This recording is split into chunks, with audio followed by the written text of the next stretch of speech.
just in case. There's a lot going on. I hope this computer can handle it.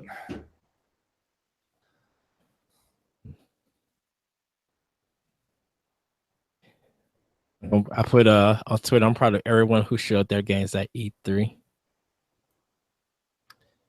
I can actually say I really enjoyed this E3. I know some people were just like, May stuff we weren't feeling because it's the familiar and we know it.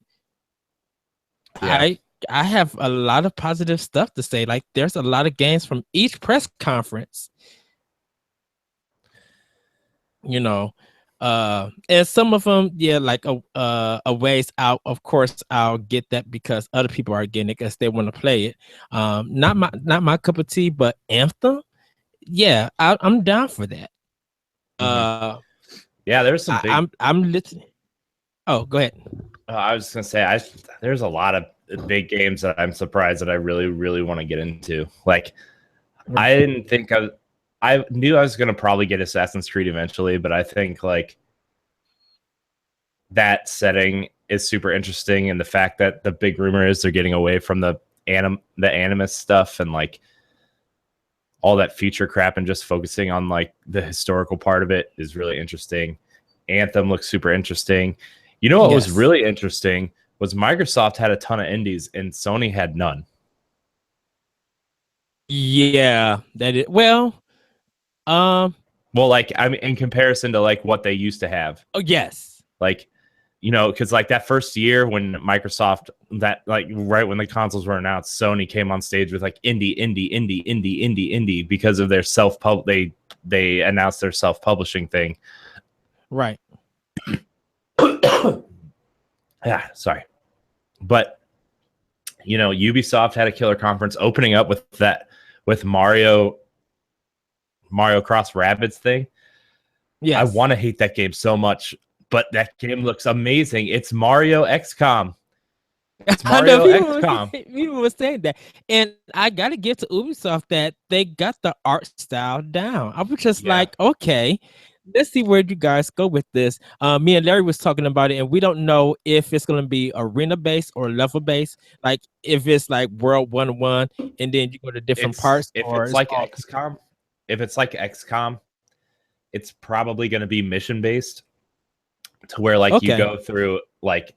So I guess if you're looking at it in terms of a Mario game, it's going to probably be, you know, World 1-1, World 1-2, World 1-3, but like, you know, they'll be set up as missions, and you'll have like a home base type area, because like the way XCOM works is, you know, you're commanding an army on a ship, and you choose what missions you want to go to based on like your level progression and you know the characters that you've leveled up and stuff. Like you just choose a level to help grow, you know.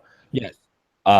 In terms of this game, I'm sure it's not going to be as complicated as XCOM. I'm 100% guarantee it's not as complicated as XCOM, but it'll probably be kind of Mario 3 overworld style, I'm guessing. Like that's kind of what I'm envisioning in my head, is like you'll get to this area of the Mushroom Kingdom, you know, you'll move through these different levels, and then you'll move on to the next world, and then you move on to the next world, you know. That's just kind of what I'm envisioning in my head. Or it could be some sort of like Paper Mario-esque thing where you're walking through these levels, and then you'll just battle. Okay. I think it's Starchild or no, Starlink. The Toys to Life spaceship game. For that, I want to play it on Switch when I get one. Me and Larry was talking about it, and I'm getting a Star Fox vibe from it, and I'm cool with switching out the parts for the airplane. And at one point, there was a red ship, and I was telling Larry this. I was just like, this ship reminds me of Cowboy Bebop. And I'm just like, if I could, I'm like, that would be cool if you could mod your own ship, like somehow, of course, buy parts and stuff. But it would be cool to see like people custom make it. I don't know. It would just be so cool, because I was just like, I was looking at it and I was just like, yeah, that's gonna cost some money getting different pieces, and hopefully people don't lose them and stuff. but I'm down for that game. I'm like, if it really plays like if they get the control right and it really plays like Star Fox, and of course people gonna be like, well, this is what Star Fox Zero should have been. I'm cool with it. But if it gives me that good Star Fox vibe and it plays that strong, get on their hand. And I think people probably will buy it more on Switch than they will on Xbox One and PS4. Yeah, the thing I liked about Ubisoft's conference too is they like secretly announced 6 Switch games possibly. Like the big rumor right now, which we're gonna probably find out in about a half hour, maybe during the Treehouse or whatever, because we're gonna kind of record our POW block over the Treehouse stuff too. Like, this isn't gonna be like a typical episode of POW block. We're talking now, and then we're gonna react to the show, and then we're gonna react after the direct during the Treehouse, and we'll talk about the stuff that's happening on the Treehouse too for, I don't know, a couple, like an hour and a half, 2 hours ish type thing. We're not going to do all the Treehouse because life things like we have stuff to do, but like we're going to go for a couple hours and talk about this. But the thing I liked about Ubisoft's press conference is they secretly announced 5 to 6 Switch games depending on this Beyond Good and Evil 2 thing, which I actually bought Beyond Good and Evil the day it came out instead of Prince of Persia. I was that person because like everybody's like, it's kind of like Zelda. I'm like, oh, I like Zelda. It's weird. I when I bought Prince of Persia. Ooh. It's happening. It's happening. It's happening. Let's turn up the sound. Okay, so they're obviously playing ARMS. Probably smart to lead with the stuff that's coming out on Friday. Right. Rocket League. What? Rocket League? Yes. Wait. You're ahead of me. Nice. Rocket League for Switch. That's huge. You're a little bit ahead of me. For it to come to that system. Yeah. You're a little ahead of me, but it's okay. Oh, yeah. It's all right. Just, okay, Pokken Tournament. Oh, FIFA.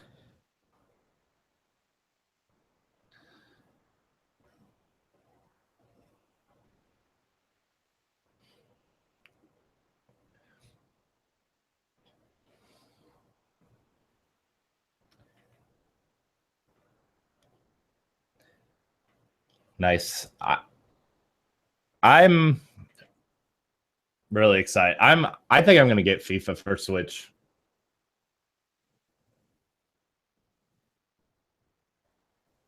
Splatoon 2, yes. I can't wait. Yes. Yesterday, I paid off ARMS and Splatoon 2. So I'm pretty excited.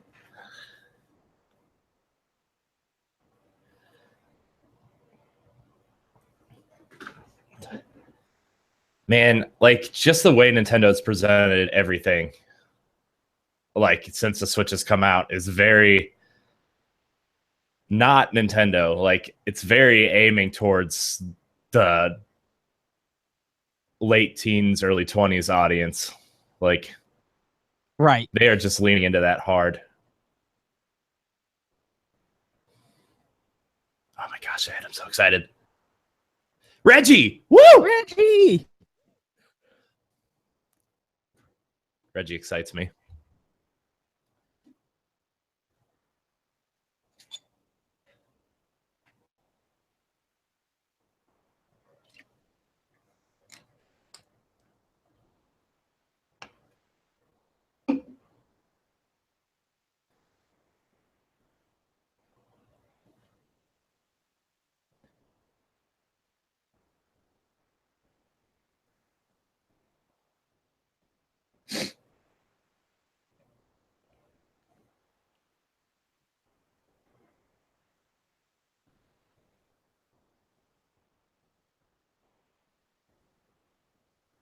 Yeah. Exactly.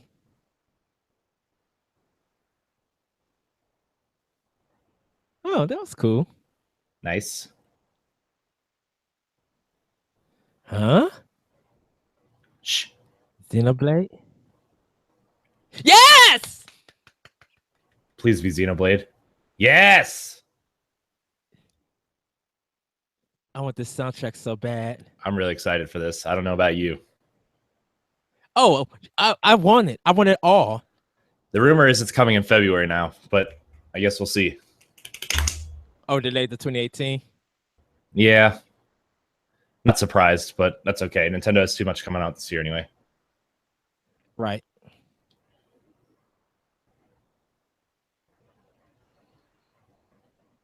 Oh, this game looks so This gives me such Final Fantasy IX vibes. It's crazy.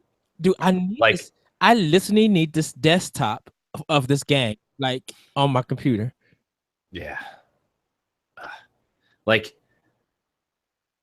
I love the art direction of this game. Yes. It has a Tales kind of style to it, like a Namco Bandai. Yeah, kind of. I don't know. Every time I see the airships and the cities in the sky, I think of Final Fantasy IX. Like every time, and I don't know why. It just gives me that vibe. Wow, I did not even think about that.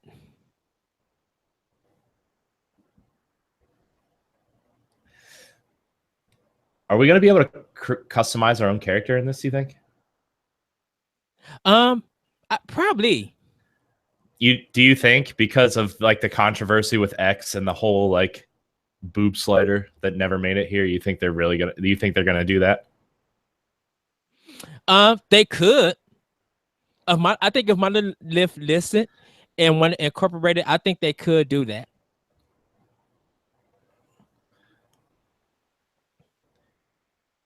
Oh my gosh, I'm so excited, dude. Oh my gosh. Xenoblade looks so good. Oh. Dude, Xenoblade Chronicles X needs to come to Switch. Yeah. I want that. I want this background. I want all of it. Oh my gosh, look. This art style, man. This fantastic.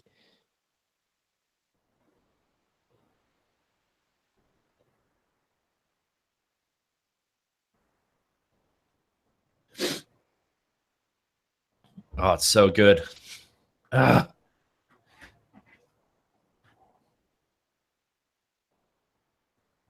Xenoblade Chronicles. Yes. Holiday. Oh, Holiday 2017. Yes. Wait, if Holiday, what if that's their November game and Mario comes out in October?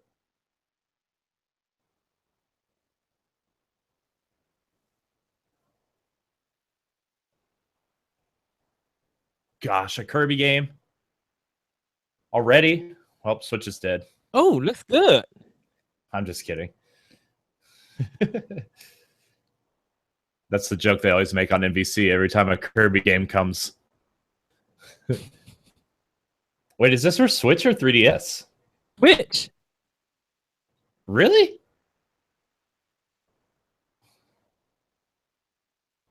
Okay. Okay.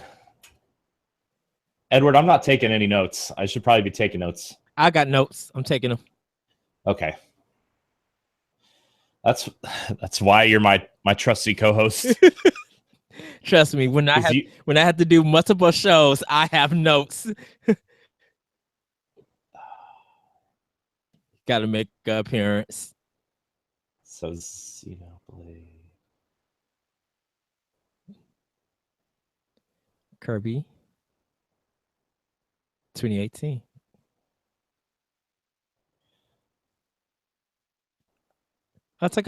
Takahashi.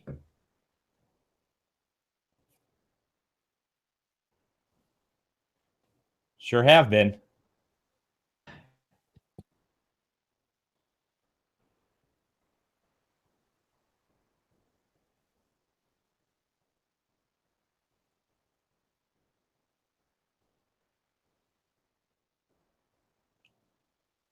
Just getting some more out. We need more so I could get one. I know. Stop it. We know what the console is. Come on. More games that I'm going to spend money on and not play. Woo!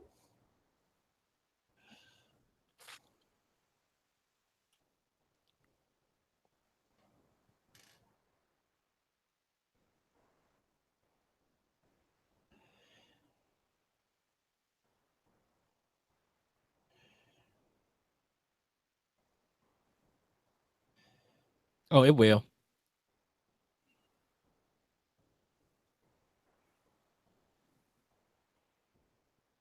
Pokemon? Hold on. Are they announcing Pokemon right now? Actually, huh?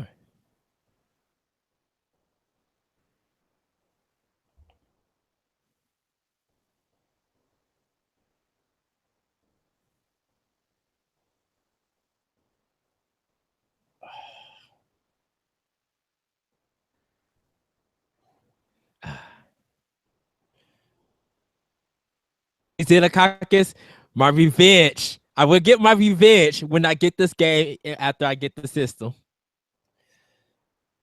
Ed, we need to plan a trip for you to come here. Oh, I'm literally planning. It's probably gonna be $250 during the train, but I got to come.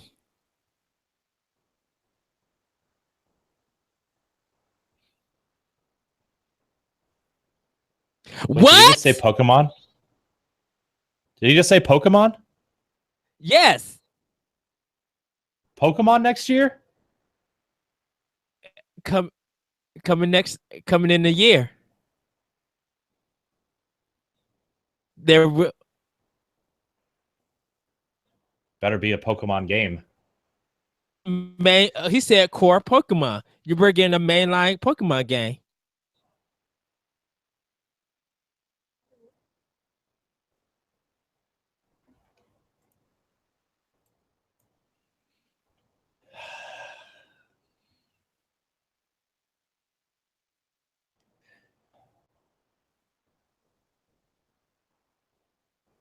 I thought they would never do it. Hold on, what is this? Is this Metroid? Is it Metroid? Is it Metroid? It's Metroid! Ah!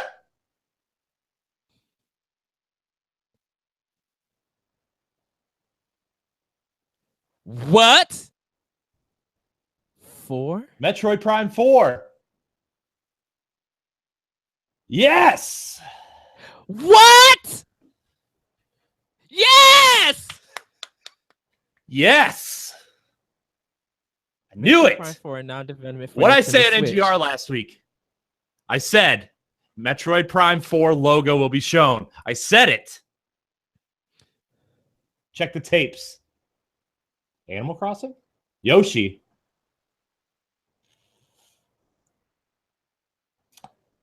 Dude, Nintendo just won E3.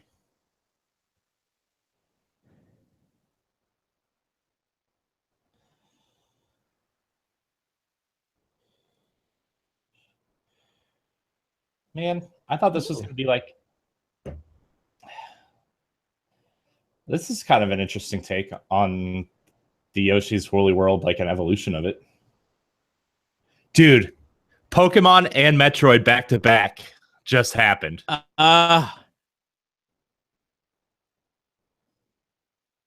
It just happened. I know Larry Giver had just came in his pants.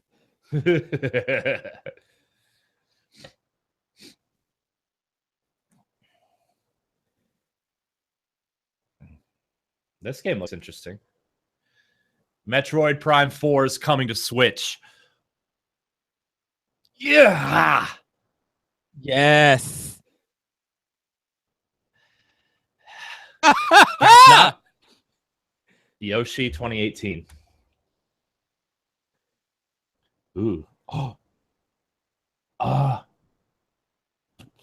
Oh, Fire Emblem. I was like, what's happening? I think they're gonna probably name it something later on, so probably next year.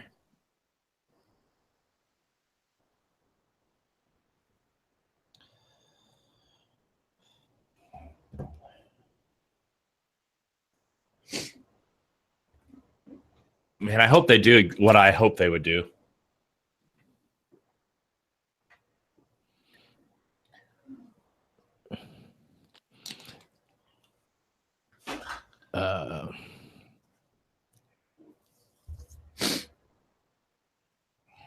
Is it Fire Emblem Warriors? Would that be the name of the game? Yeah.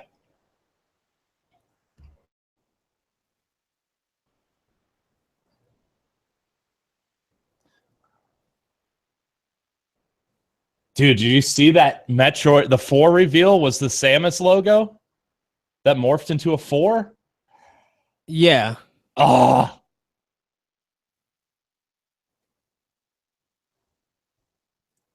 Fire Emblem Warriors. Fall 2017. This has got to be their September game. Maybe their October game. Ah, Numa. Fall. Shh. Yes, Zelda.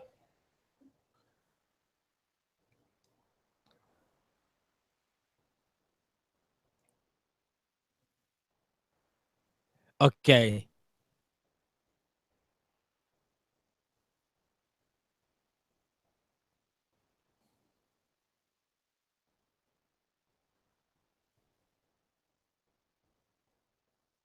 Taha.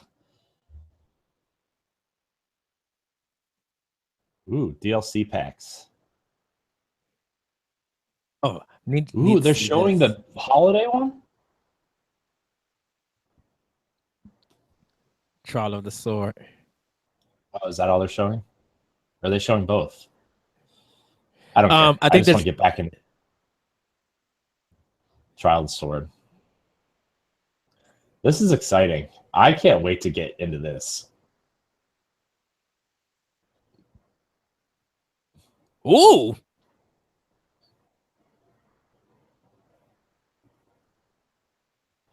Okay, Oh, can I have jeez. the soundtrack? Can I have the soundtrack? Oh my gosh, dude. Nintendo has won E3 by far already. Pretty much, yeah. Dude, they showed Xenoblade's coming in the holiday, Pokemon and Metroid next year.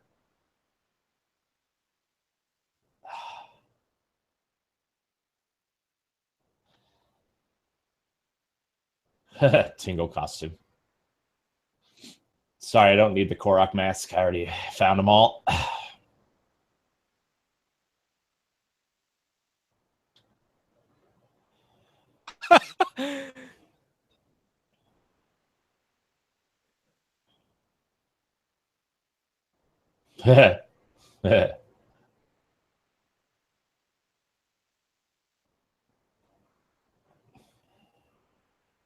I wish they would add New Game Plus to Zelda.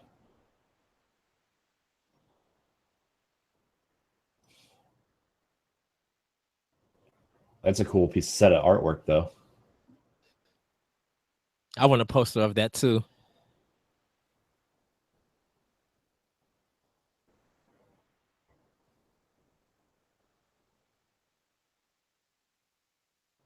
Man, this every time he plays the accordion, it reminds me of the Mexican restaurant my parents and I used to go to all the time.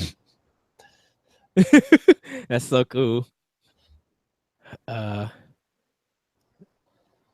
just gonna put BOTW DLC showcase. Ah, that sounds so good.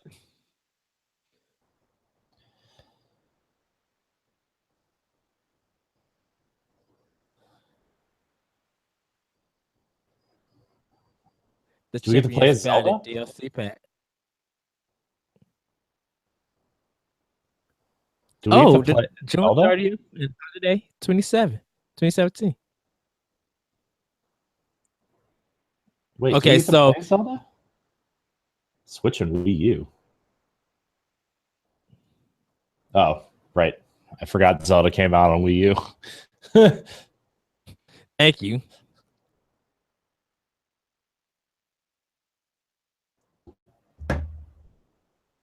I'll take Amiibo. Ooh. Did you just say the Doritos champion?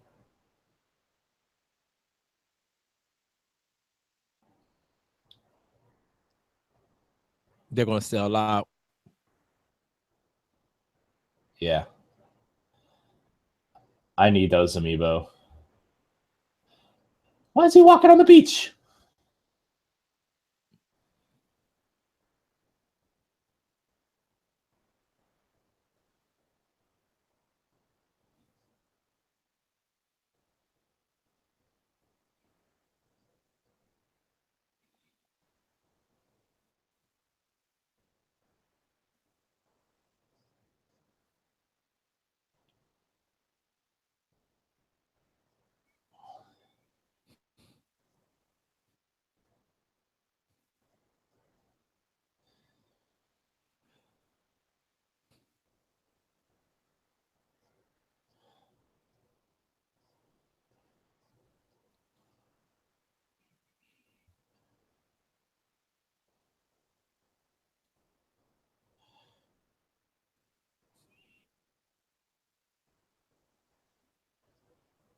That's gonna be good. I'm excited for ARMS. We just tweeted at the same time. Exactly. I was like Nintendo won. Wait, is this the end? No, I want more.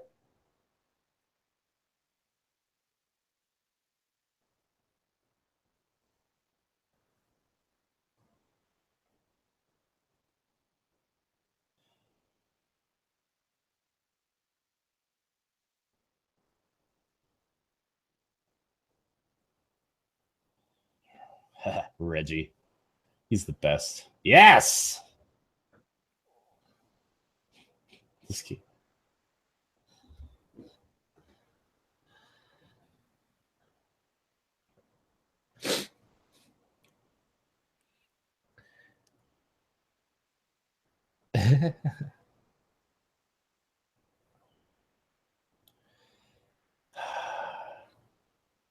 Dude, if they get Beyond Good and Evil 2 as a timed exclusive and Metroid Prime 4. Oh, ready for that. I don't even know what to do with myself right now. Corey, I'm telling you, my life is not ready for that.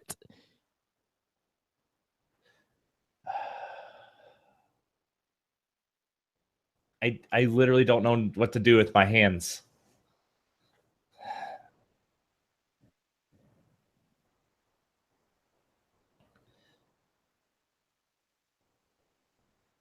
Rocket League? Is that what this is? I'm assuming. Yeah.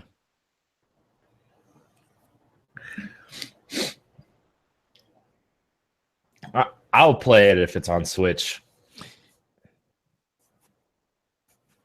wonder if they're going to have Mario Karts in there. They have to. Okay. They just put a Mario hat on the thing. Cross network play? Exclusive battle nice. Car. Cross network play. Wow.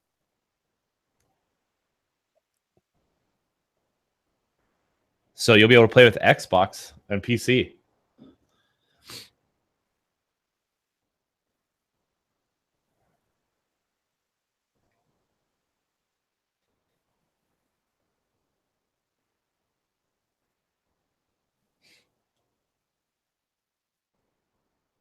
Yes.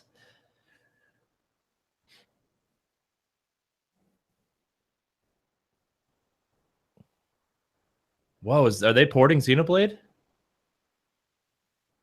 This looks like Xenoblade. No, it doesn't. I lied. I got excited.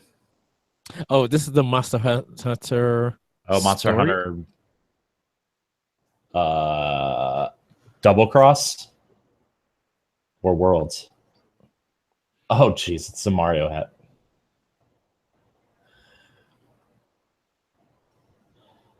What is happening? What is that? I love the soundtrack. What is happening? This is awesome. Yes, I love all of this. Dude, everything we saw today, I forgot they were showing Mario Odyssey. I love that Bowser amiibo so bad. I love him dressed up in that white outfit. Oh, look at the 2D stuff.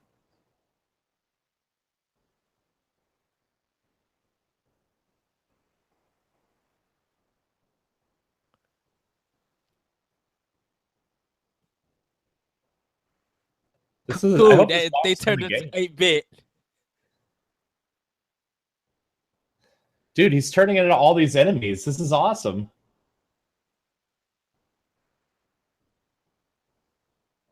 Oh, what the soundtrack. I know.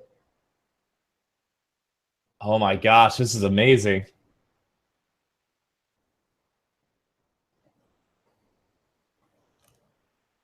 And it looks beautiful. Yeah.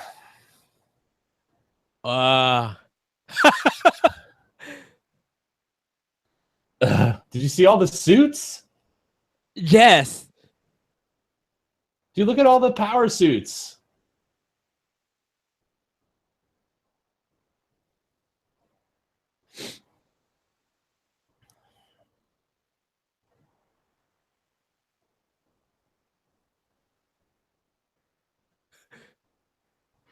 Yes. October. It is their October game.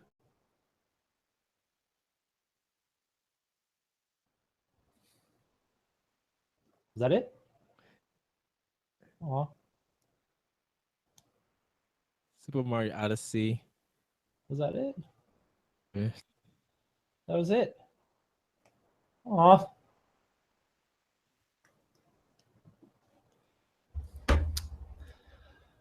Well, my life is literally happy. Yeah, in just 25 minutes, Nintendo just killed E3.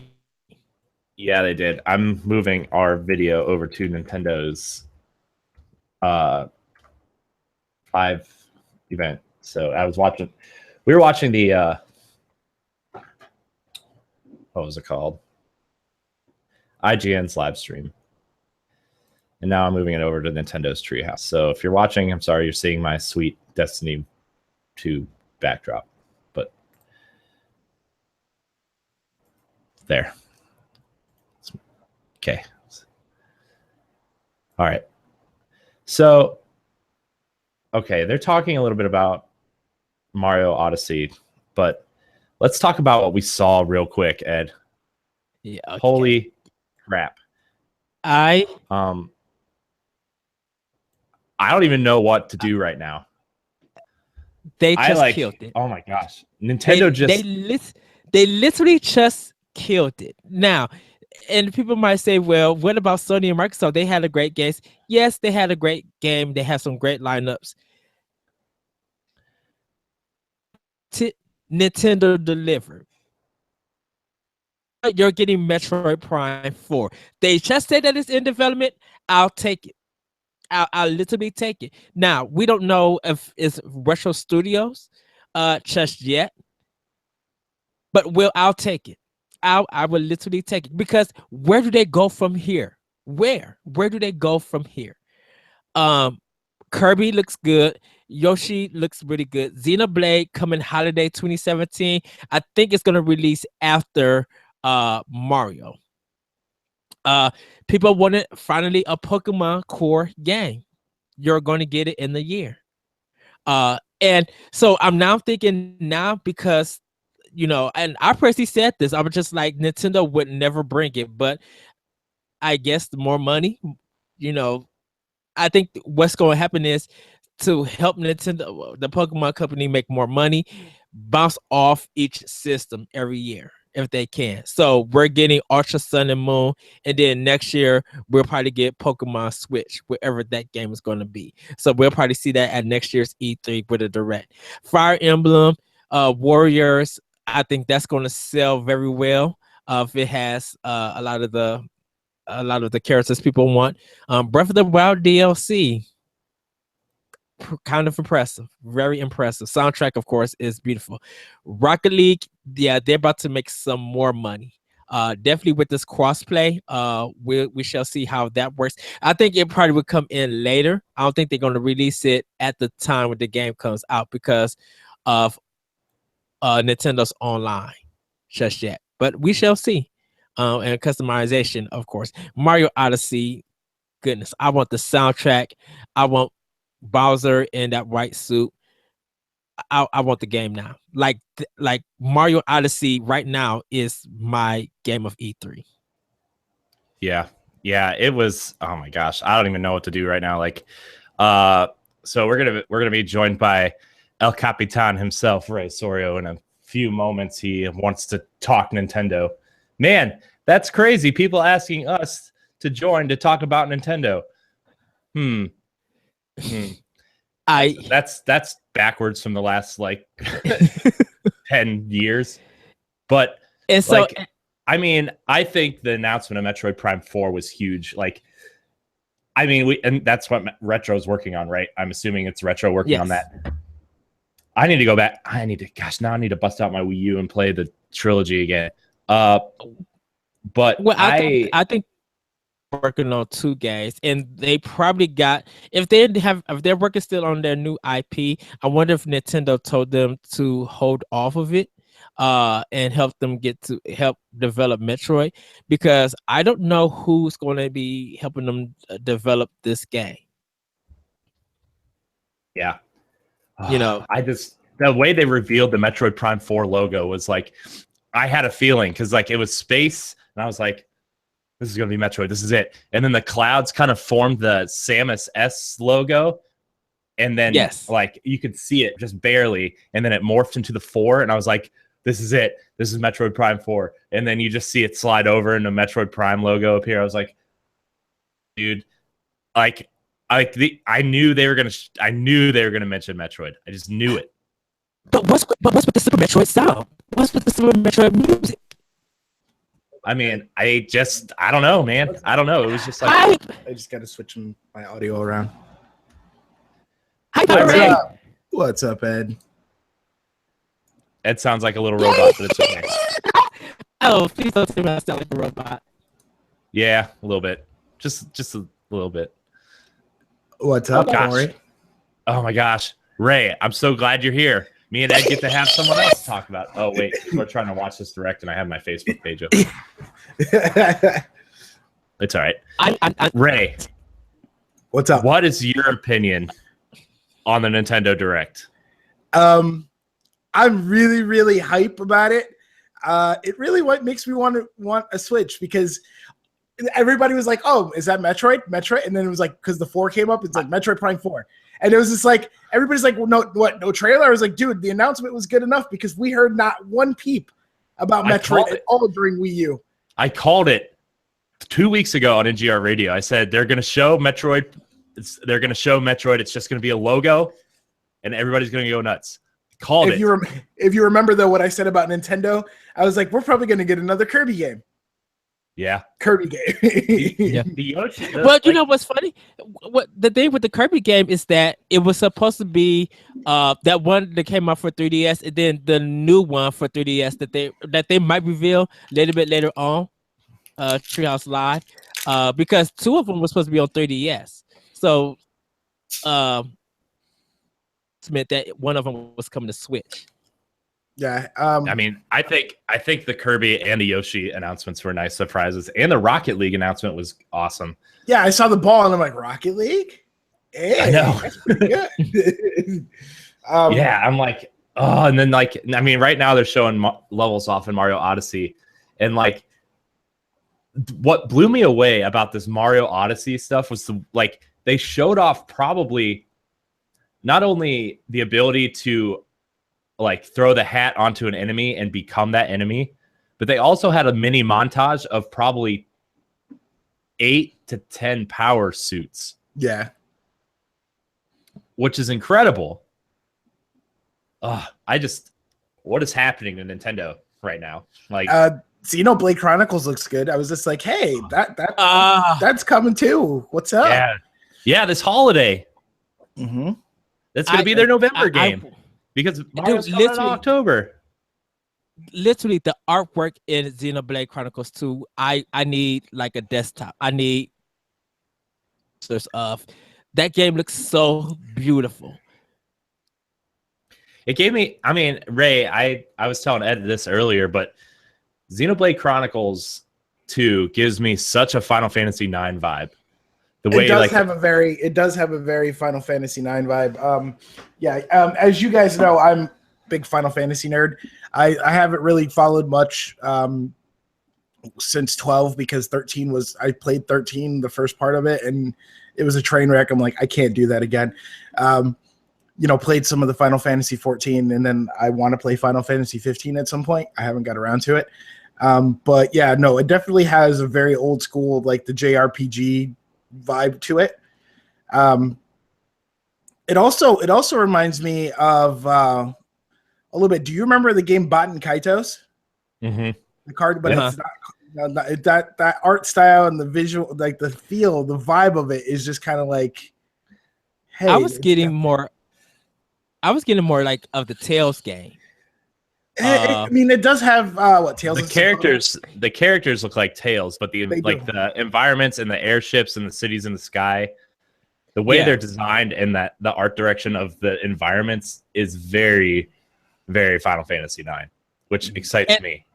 So I think the fall direct is probably going to come in September or October before Odyssey comes out, and we'll probably get more of the holiday games coming out, because like on this list, and no, I think the first one that's coming out is going to be Mario and the Rabbids Kingdom Battle. That's the first one. The second one that we know of is Mario Odyssey in October. So November, Xenoblade Chronicles 2 should come out. If not, I think it might come out. Go ahead, Corey. Well, like we do know what Pokken's coming in September, right? Yeah. September Pokken is coming in September. Yeah. Geez, now Matt's asking. When is Fire Emblem Warriors? Yeah, that's the big question. Like, I thought that was going to be their September game for a long time, and then it turned out that Pokken. But it might come out at the end of August, mid-August, because they don't have an August game. Yeah, the other thing that I'm actually kind of happy that I said Nintendo needed to do, Corey, and we talked about it. I said Nintendo's going to have to transition their main Pokemon franchise, to Switch. In order for Switch to become much more successful, they're going to have to do it. And the thing is like the Nintendo Hardcore, I got attacked in a group that I'm in. I got literally told that I don't know what I'm talking about, because that would be the dumbest thing ever for Nintendo. I said, no, have them have it on both, but eventually transition to Switch.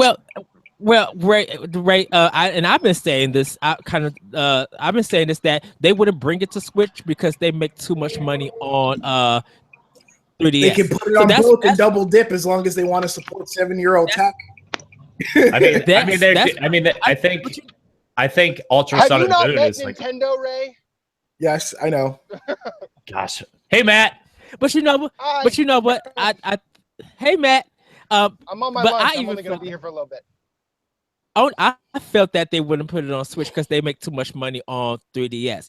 And because Switch is not available out right now for a lot of people to get, it wouldn't be wise enough to put a Pokemon game 2018 on. though, bro. 2018. And like, I am surprised that they went ahead and did Ultra Sun and Moon.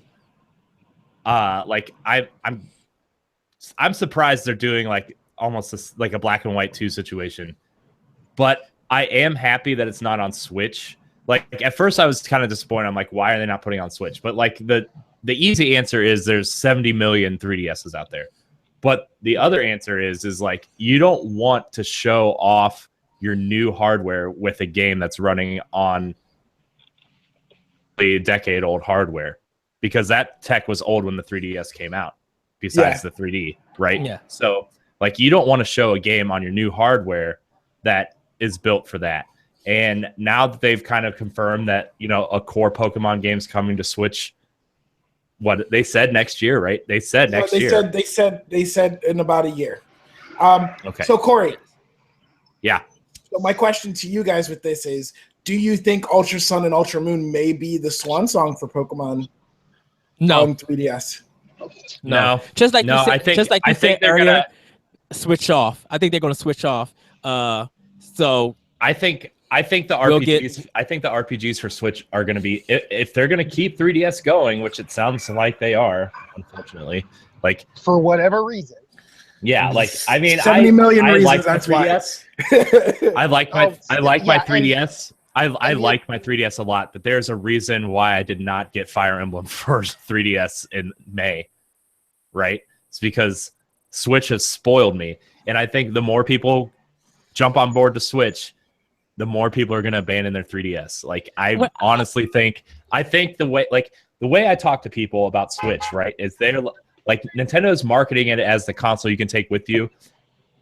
But everybody I talk to says that this is primarily in handheld mode and plugging it into their TV when they feel like playing games, right?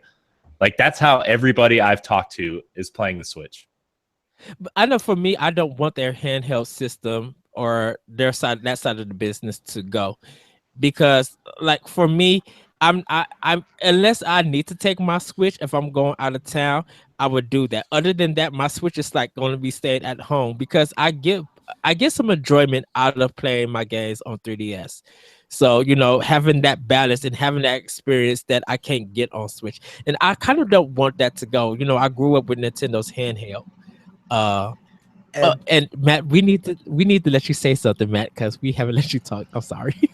No, it's fine. I'm actually kind of listening because I can't really input because I've been at work, so I can't. Hey Matt, but last I checked, Matt, my friend Matt that I love dearly, is the Switch not a portable handheld? No. I mean, yes. For me, yes, I have what he wants. So they're not giving. I mean, it depends on the person, right? That's the beauty of the system, though. It really depends on the person. Right. I'm kind of going with Ed's point. Ed's like, oh, I like to blah blah blah, but the Switch essentially is the evolution of Nintendo's Trust me, Ed. Trust me, Ed. When you get a Switch, Ed, you're not going to want to play your 3DS. Trust me. The screen difference is that good. I've played the Switch, and I still feel like that. Yeah, it's portable when I'm at home, taking it when I need to play it. But I feel like I don't need to take this when I go to work or when I'm going to the movies or waiting for somebody. Like my 3DS fulfills that because they got some games on 3DS that's my time in. And I rather, if I'm going to bust out my Switch, I need to see another person playing Switch and see if we both got the same game so we can do some competitive gaming. That's how I see it personally for me. As an adult, I should say. But other than that, if I'm not seeing a lot of people around me playing their Switch and stuff, I'm going to game on my 3DS. Now, if I feel like I need to market Switch to people who are into video games and stuff, then I'll bust it out and show them and get them to play, you know. Or if I got a kid that's just like, he see my Switch, he's like, ooh, they'll be like, hey, you want to learn how to play Street Fighter 2? Here's a controller. Let me teach you. Like, I would do stuff with that with the Switch. Personally, I have one complaint with Street Fighter 2. Street Fighter 2 is the game you're going to show off on Switch, Ed. Nope. Okay, before you guys talk any further, before this goes on, because I'm gonna have to leave in the next like 3 minutes. Okay. Since I didn't watch any of it, I want grades. A plus. A. Okay, so Kool-Aid A, Kool-Aid B A, and then Ray, what do you think? I give it a B plus. Okay. I'm not going to give it an A.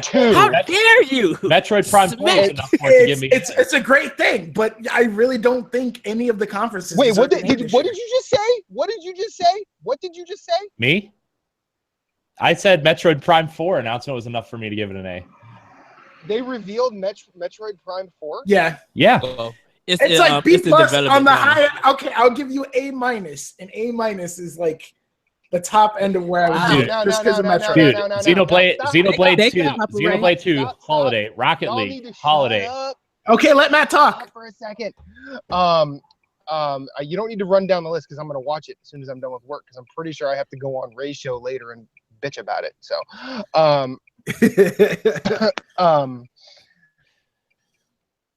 and just because I have to ask because I'm still high on it from Ubisoft. That Mario XCOM, yo.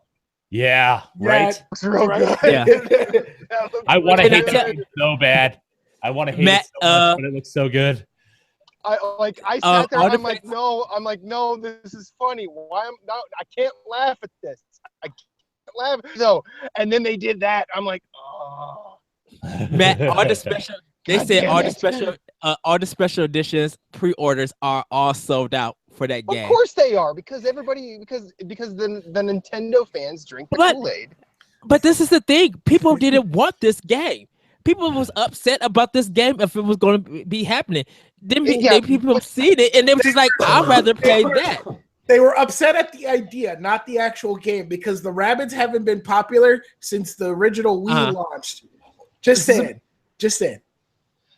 Yeah, they have. I mean, no, like the Rabbids have been in that nobody cares column for however long. I would have, but when when people are talking about Mario and Rabbids, I'm like, dude, what the fuck are they doing?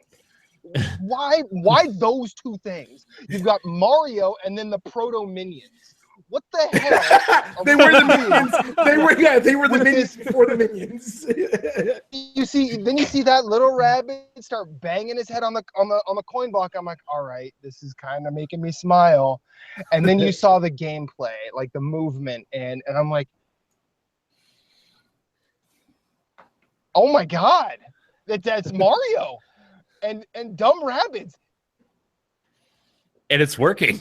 Yeah, and the dumb rabbits are dressed like Mario characters. Though that Princess Peach rabbit is the stuff of nightmares. The Princess Peach rabbit, when she looked at Peach, she got an ego. What are you doing? Oh my god.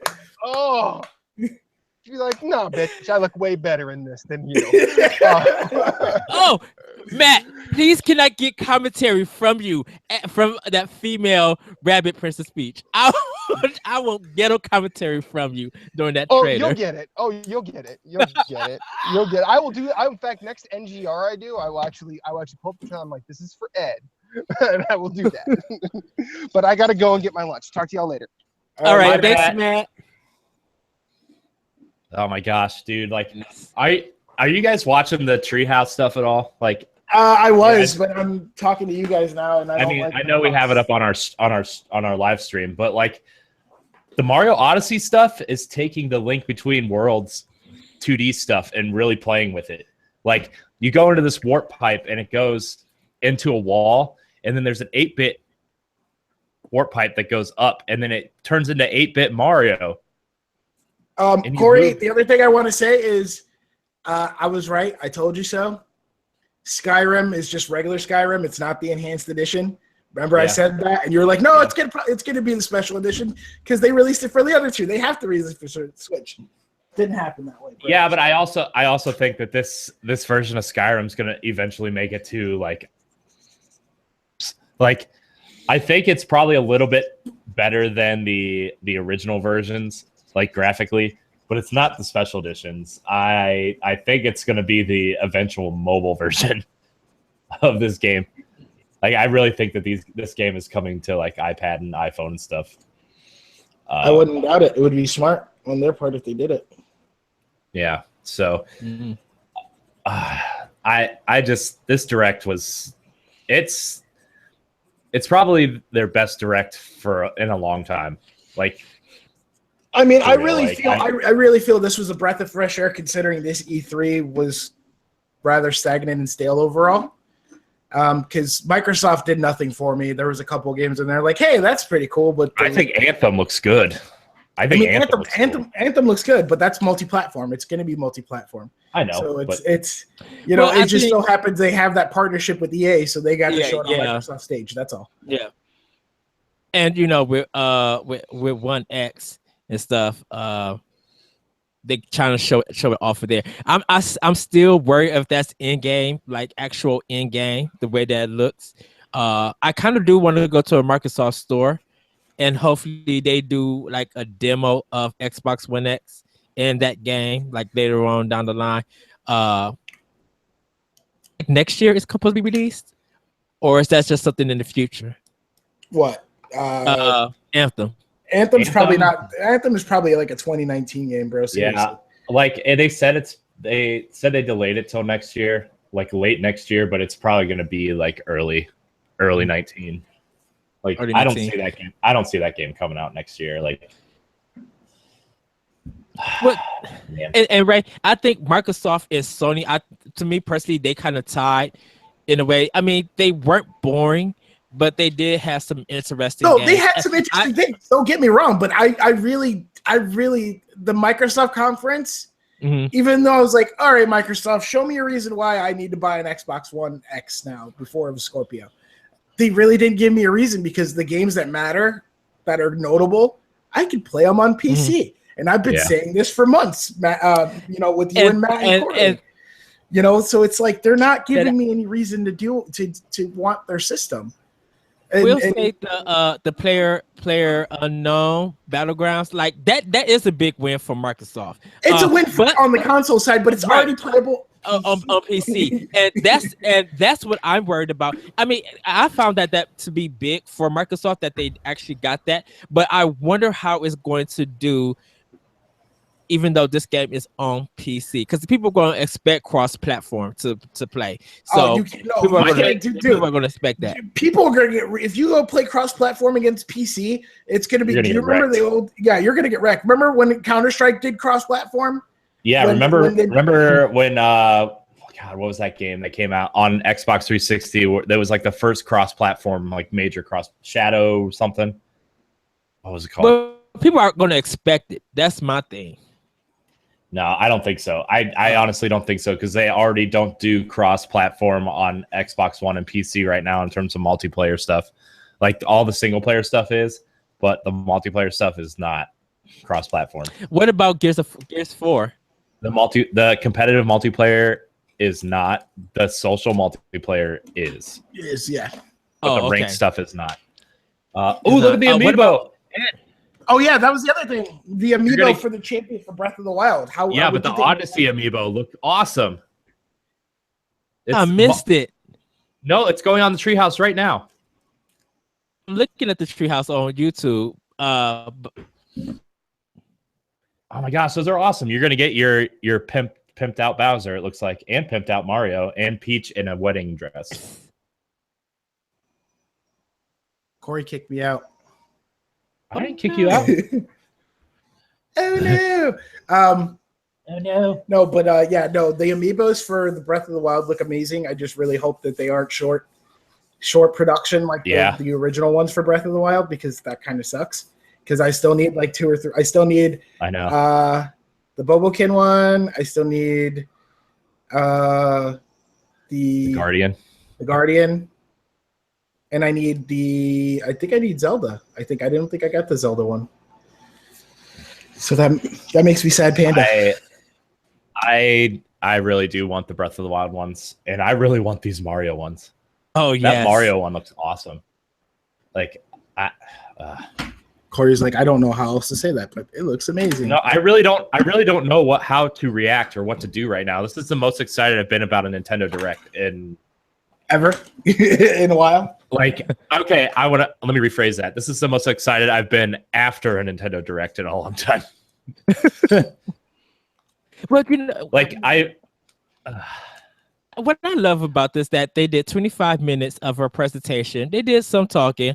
No 3DS games, but they're going to be showing talking about 3DS games throughout the Treehouse event. So we'll probably get something today, like later on today and tomorrow. Yeah. Man, I don't even know what to say right now. I'm just like, I got to say this. The brain comes back in Metroid Prime 4, or they introduce her. Gosh, Metroid! I cannot believe they announced Metroid.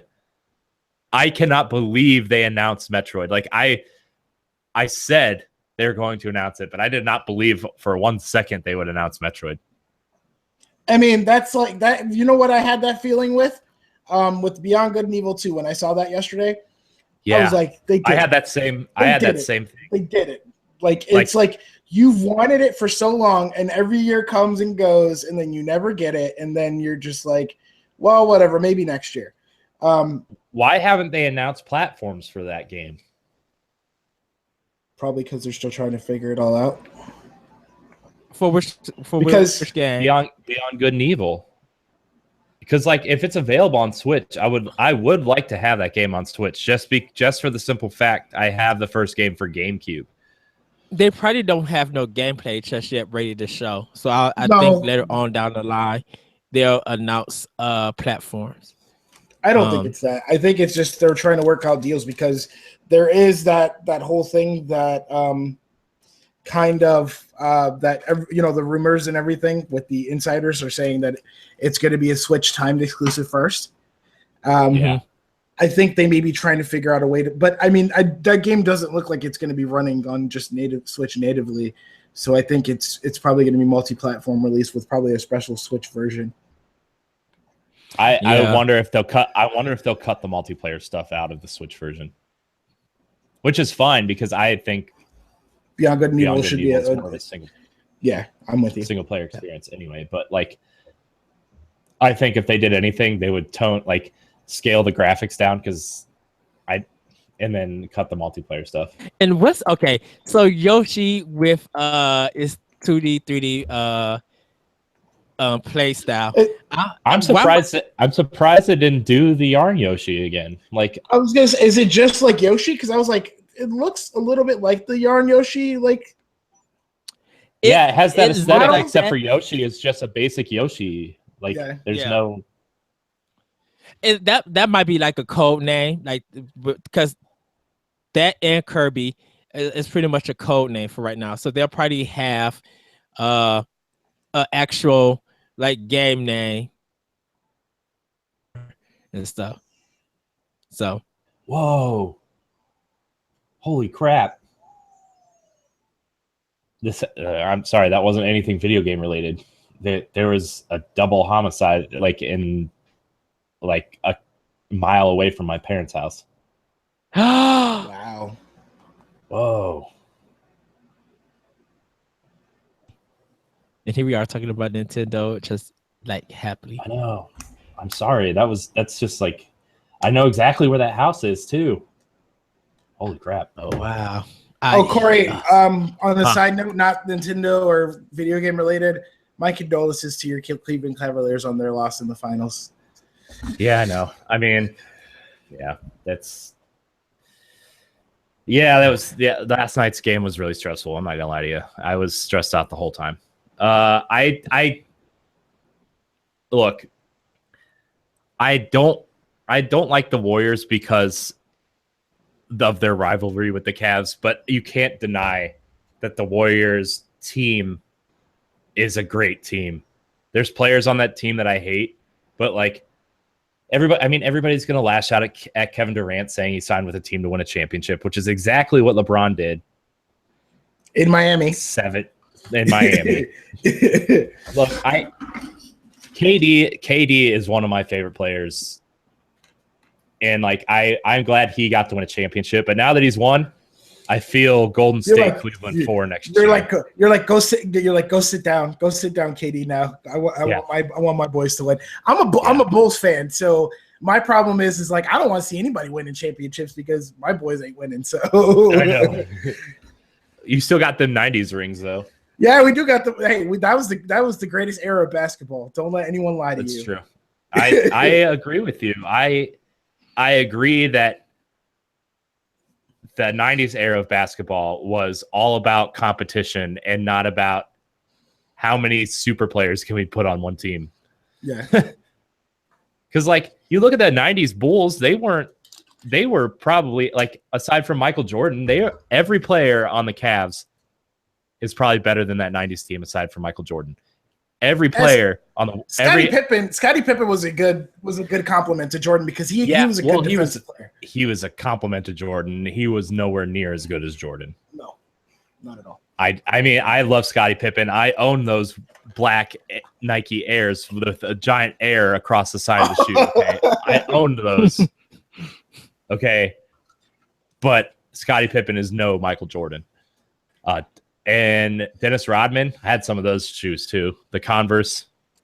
The Converse 91s. I had the Converse. Yeah, I had those too. Those were some awesome shoes. No, but yeah, no. Well, I don't know. Reggie's showing off 3DS stuff. Okay, so my question is, since Nintendo kind of did their thing, we waited. What are your grades for all of the conferences, like EA? Oh God, EA C-. F. EA got it like a D from me. They got it's like a D plus. I say. I think I give the Star Wars part of the presentation was the best part of the presentation. Janina Gavankar, dude. I don't know. She's new nerd babe. Don't even get me started. Me and Ed had a conversation about this. I keep saying her name and Becky just rolls her eyes like, "Oh God." She's hot.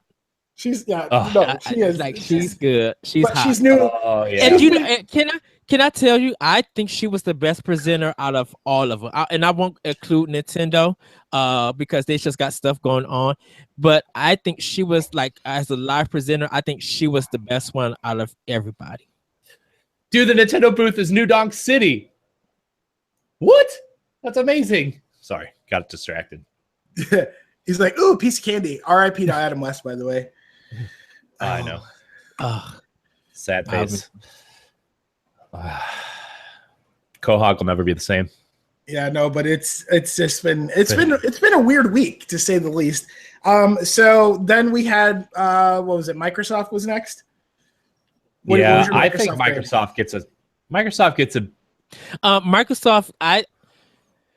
Here comes the Xbot, Ned. That's your weird, Ed. You're like. Can I tell you? Can I tell you? Hold on. Can I tell you? Can I tell you? Because I'm combining Microsoft and Sony. I both gave them B pluses. They had strong showings of games. Of course, like the regular Xbox games. The money. Trying to get Knights of the Old Republic, get a physical copy of that if you can't buy it download. You got J Empire. People are trying to now have the whole Fable collection on Xbox One. The price point for Xbox One X, I thought it was going to be $449.99. I thought it was going to be $50 cheaper. $500 I can understand. That's with 4K and all that technical stuff. I really don't care. That's why I want to go see it at a Microsoft store.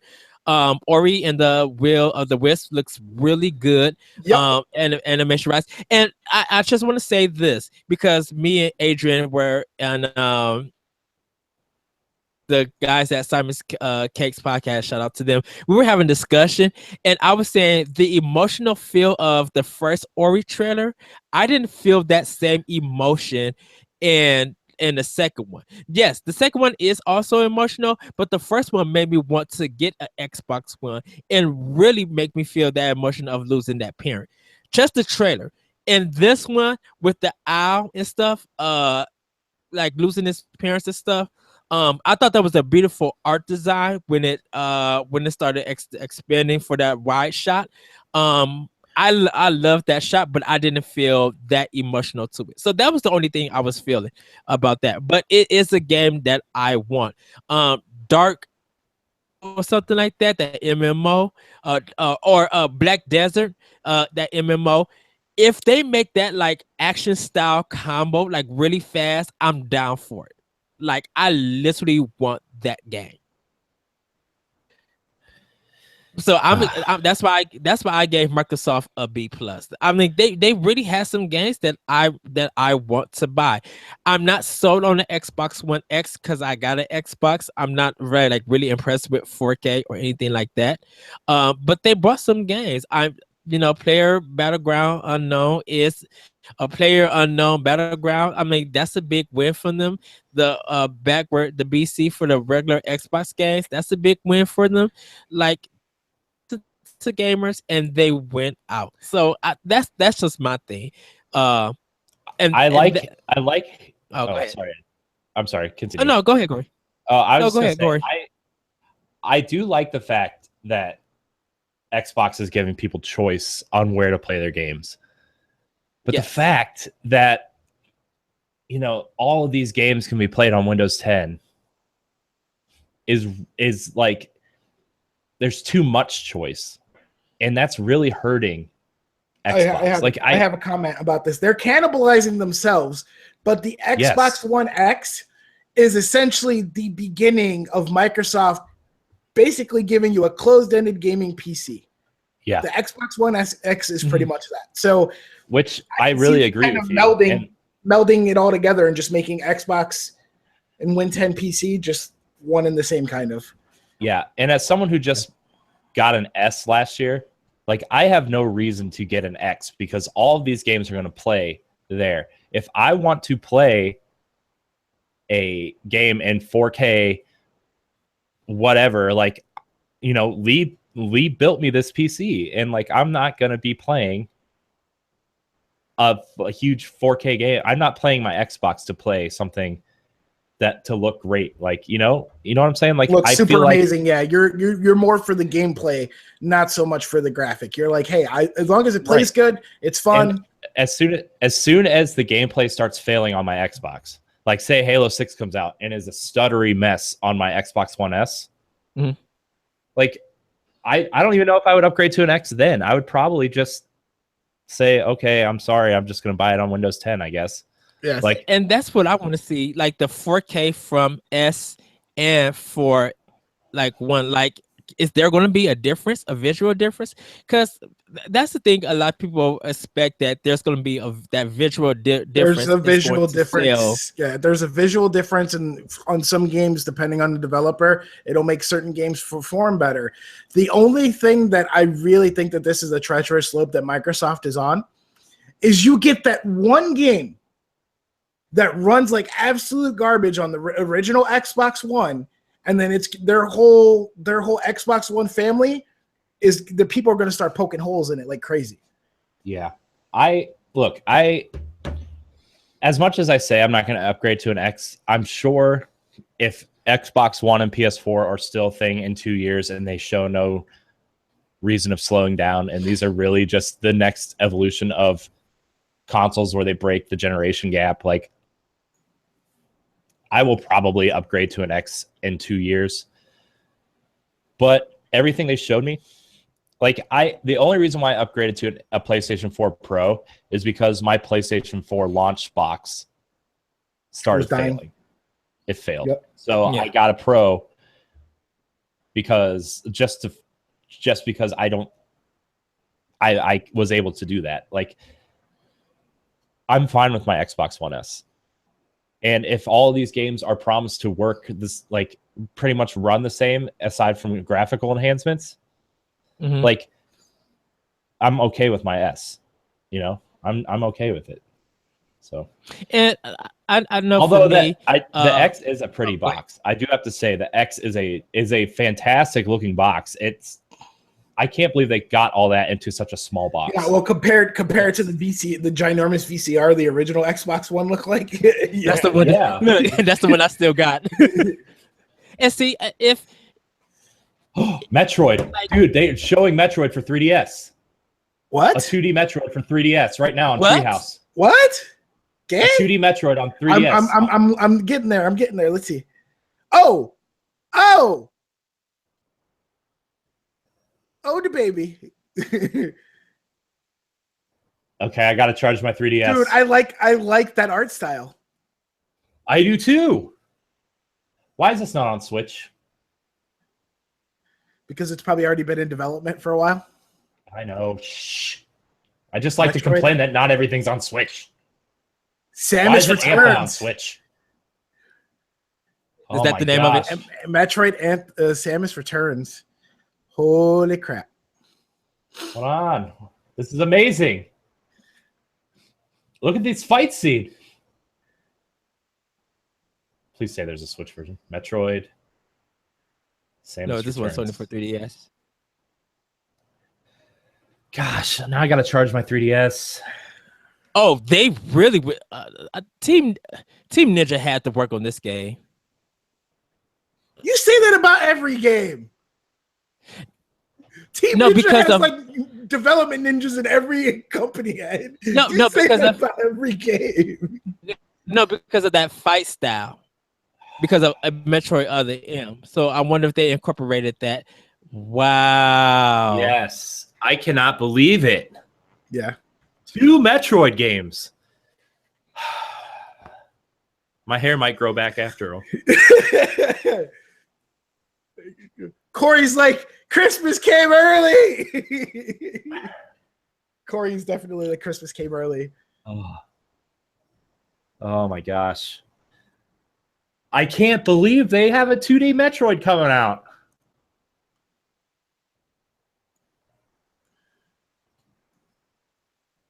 Wow.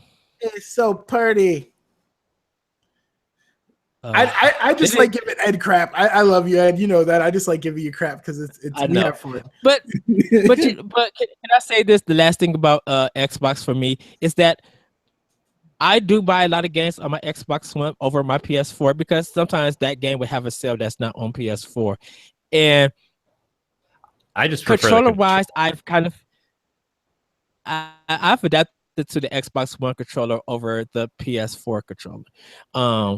I hate the PS4. The Xbox controller gives me such bad hand cramps because of my carpal tunnel. Like, dude, trust me. The only controller that I had a really good time with was the Elite controller when I had it before I had to sell it. Yeah, that's the only controller that didn't, because I could change the sticks. Yeah. But yeah, so the only thing I really have to say about Microsoft is the blatant overuse of 4K was off-putting, because they're like, hey, 4K, 4K, 4K, 4K, 4K, 4K, 4K. 60 frames per second. And yeah, it's 60 frames. Like, and Corey, did I not call it? I said, hey, they're going to announce the Xbox One X or the Xbox Scorpio, and they're going to be like, the first game they're going to show off, what did I say it was going to be? Forza. It's always Forza. I'm like, because I have a comment on Forza real quick. What did I tell you, Ed, when we were watching? I was like, I was really afraid Microsoft really had nothing to show. I'm like, they're showing off a car on stage, which is so early 2000s. Yeah. E3. I'm like, Microsoft has nothing to show. They're showing off a car. Dude, like the whole room probably would have had to put all their money together in order to afford that damn car. Dude. The other thing was the use of exclusive. Microsoft already was in hot water for Rise of the Tomb Raider, what they did there. And then they totally just ran with it and did it again. Because like I said, while some games were actually exclusive to just the Xbox platform, most of them are either already out on PC or are coming to PC with Win 10. So it's like, well, what are your real exclusives? Like, they were hiding, trying to be like, ooh, smoke signal. Like, you don't see me, kind of thing. Like, you can't see through my guys, kind of. And I feel like it's not good to mislead your supporting public and the consumer. So, but it feels like all those other games that's also going to be on like PS4 and maybe PC. I'm assuming all of those are going to be out next year. Because a couple of them are console exclusive, but they're already out on PC, like on Steam or on other platforms already. That's my thing. I think that's why they said launch exclusive. Yeah, because Nintendo did that with some of their indie games when they did the indie showcase. That was just fine. But Nintendo wasn't trying to hide and say it's an exclusive. They weren't trying to just be like, oh, exclusive. Exclusive. Yeah, Nintendo did say this is coming to Nintendo platforms first. Yeah, that's the thing is Nintendo explained it. Yeah, where Microsoft is just like everything was freaking exclusive, and even though it really wasn't exclusive, they used exclusive like every trailer they showed. Exclusive. It didn't be like, okay, which exclusive? Because they was like, console exclusive. Then there was console launch exclusive, and then it's like Xbox and Win 10 exclusive. But yeah, so then we had Bethesda. I think Bethesda had a great show. It was short to the point, and it was a short, sweet show. They did what they had to do. They showed what they did. And the good thing about all of Bethesda stuff is everything they showed in their showcase this year is coming this year. Mm-hmm. It's not 2018. It's not 2019. It's not a logo splash. I love Metroid, but it's not a logo splash. It's not, it's in development. No, all of their stuff is coming this year. Which I think Bethesda, in essence, is Bethesda's the one that goes against the grain. Whereas Sony and Microsoft are kind of like, hey, this game's coming. We're not going to tell you when, but it's coming. I like Nintendo because Nintendo, for the most part, they'll tell you, oh, it's coming within a year, or it's coming 2018, or coming 2017, or, stuff like that. Like, with the exception of Metroid, they didn't tell us when. They're just like, hey, it's in development. But and then Devolver Digital, did you see that? Ed? That was a train wreck. Now, dude. But can I say, when they were showing that little cut press conference part, I thought it was funny. But when they started doing the talk show thing, I was just like cut off. I'm like, I'm so annoyed by this. That is an automatic F. I'm sorry, that was an automatic. You know what? I give the PC gaming show a B-, and I didn't even watch that. He's just like the arbitrary B- just because right. When you do worse than EA, that's a problem. Because EA's heart hasn't been in it the last few years. They just haven't really been in it. You guys had an opportunity to show some games, and you ruined it. Not Ruiner, I think that was the name of it. That one looked cool. Like some of the games that they do the actual the funny Serious part Sam of the one. press The conference. Serious Sam one looked kind of good too. Like that stuff looked really good. But when they got to that talk show part, I was like, no. They're like, no more.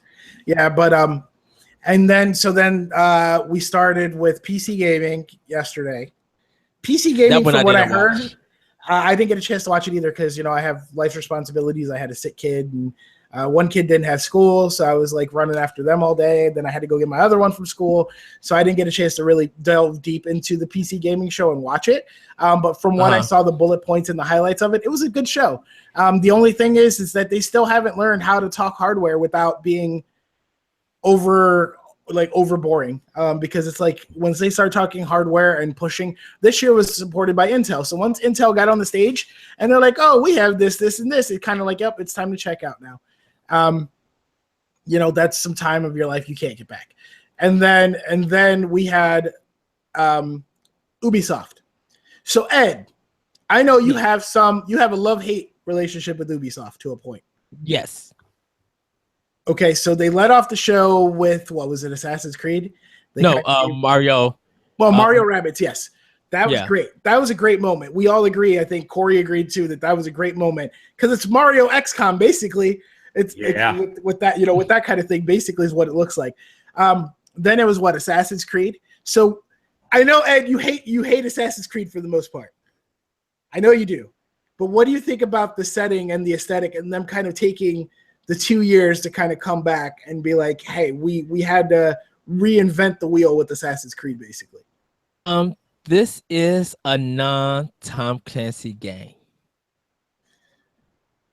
The Hawk is the new drone. The way that I guess they're going for open world design. I'm not really crazy about it or anything. It looks decent, but it looks like I have an Egyptian tattoo, so this was like right on my right in my wheelhouse. I was like, yep. It to me personally, it didn't do nothing for me. I guess people who are into that, yay for you. I mean, it was a strong showing, don't get me wrong. And I know people are happy to see that it's coming back and they learn from their ways, but I personally feel like this is not going to be the final game when it's actually when it goes on sale. But I guess if you guys are up for that, if you like open world non-Tom Clancy games, then yay. Other for me, it could sit by the garbage can that it came from. Oh God, sorry. You're killing me. Well, Ed. Me, Ed. I love you, Ed, but you're killing me. Let me rephrase that. It can sit at the GameStop shelf that it came from. Not used, but a brand new copy. So sorry to interrupt the Ubisoft talk, but Metroid for 3DS is being worked on by Mercury Steam, which is the last game they did for 3DS was that Castlevania. Yeah, which was a good game. Which I'm surprised that they're still in business because of the terrible Castlevania that they brought to PS3 and 360. Didn't a lot of people like that first game? No, not the second one. Remember they released that second one after they released the 3DS one? Yeah, I knew people didn't like the second one, but I thought a lot of people liked that first game and the 3DS one. No, they liked the 3DS one. They didn't like the new one. Oh my gosh, this is so amazing. Why is this not on Switch? I'm assuming this is the remake of 2. I don't think so. No, it looks like it's just a brand new game, just because Samus is back. It's just a new game. They said it's a new game. Yeah. So with Ubisoft, but what happened to her suit then and Fusion? I don't really think Nintendo cares about canon and anything. Yeah, they don't care about canon anymore. They're like, it's not canon. Nothing is canon anymore. They just like suck it up. You're giving you a Metroid game. Isn't that enough? 2 Metroid games and Ed's concerned about canon. Ed, I'm going to drive to North Chicago and slap you around. So you're gonna come pick me up. I'm gonna take you to the city. We're gonna get some Polish pork chop sandwiches and some cheeseburgers. I'm gonna show you around town. What about some deep dish pizza? Dude, you gotta go to get some pizza, man. Yeah, you gotta go get some pizza. Of course. I'm sorry, Ray, that you can't come along. I may be coming along a lot sooner than you think, baby. Depends on how things work out. Not in my favor here in New York. I may be moving back closer to home, so you may see a lot more of me if I end up going back home. Just say, if I end up moving back closer to home to my parents, yeah, because they live in Valparaiso, Indiana, which is like 45 minutes from Chicago. So, okay, cool, nice. So I mean. Then we got the crew. They dropped the crew. The crew actually looks decent. It looks like they're throwing a lot in there. Then there was the freaking mind tweak that was Transference, the Elijah Wood project that got announced like 3 years ago that we didn't hear any more about for forever. Then Skull and Bones. It's like they took all the good parts. Corey, this is for you because they took all the parts from Assassin's Creed with the pirate ships and all that. And they basically just made another game. They made a different game out of it. Yeah, but it's all multiplayer. I wanted a single player pirate game. It's all multiplayer. They pretty much just gave the FU to Microsoft with Sea of Thieves. Like if you look at Sea of Thieves and then you get I think Sea of Thieves and Skull and Bones are going for completely different audiences. Yeah. I think Skull and Bones is the more serious. Let's really be pirates as opposed to Sea of Thieves is kind of like it's like, let's go mess around in the world and do bad things. Like I go play with Becky and Lee, and then Lee goes all Leroy Jenkins, and yeah, it goes bad. You know, I'm excited for Sea of Thieves. I think it looks cool. I don't know. I don't know if it'll have legs, but I'm definitely gonna try to check it out. All I can say is Just Dance was funny because it was like a really weird mind trip with all the lights and stuff. And then they had a guy in a panda suit dancing. That was funny.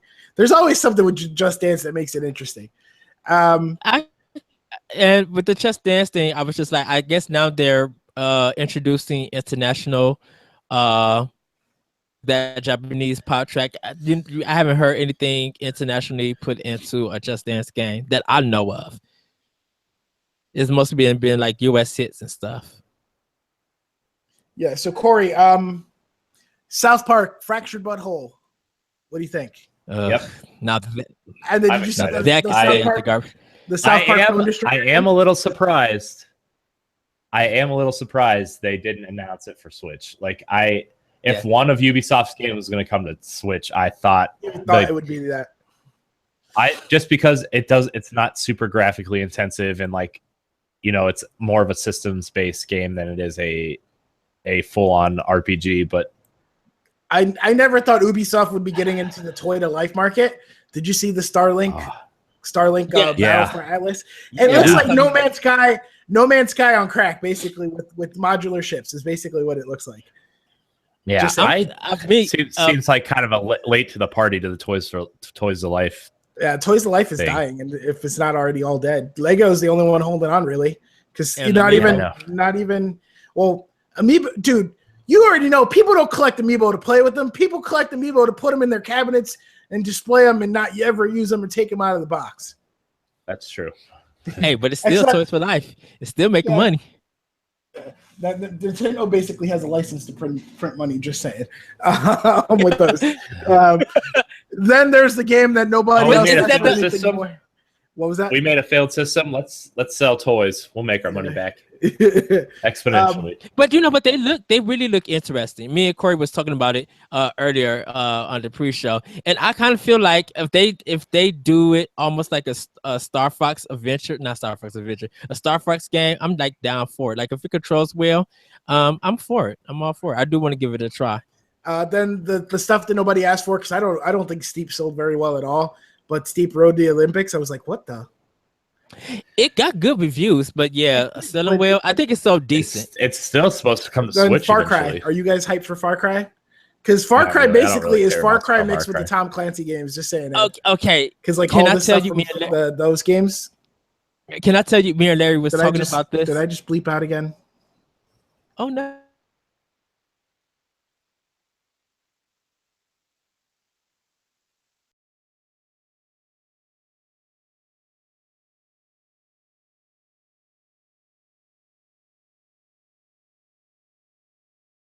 Far Cry is basically, and it's like the Tom Clancy games, and Far Cry had a baby because the drone thing, that's from Wildlands.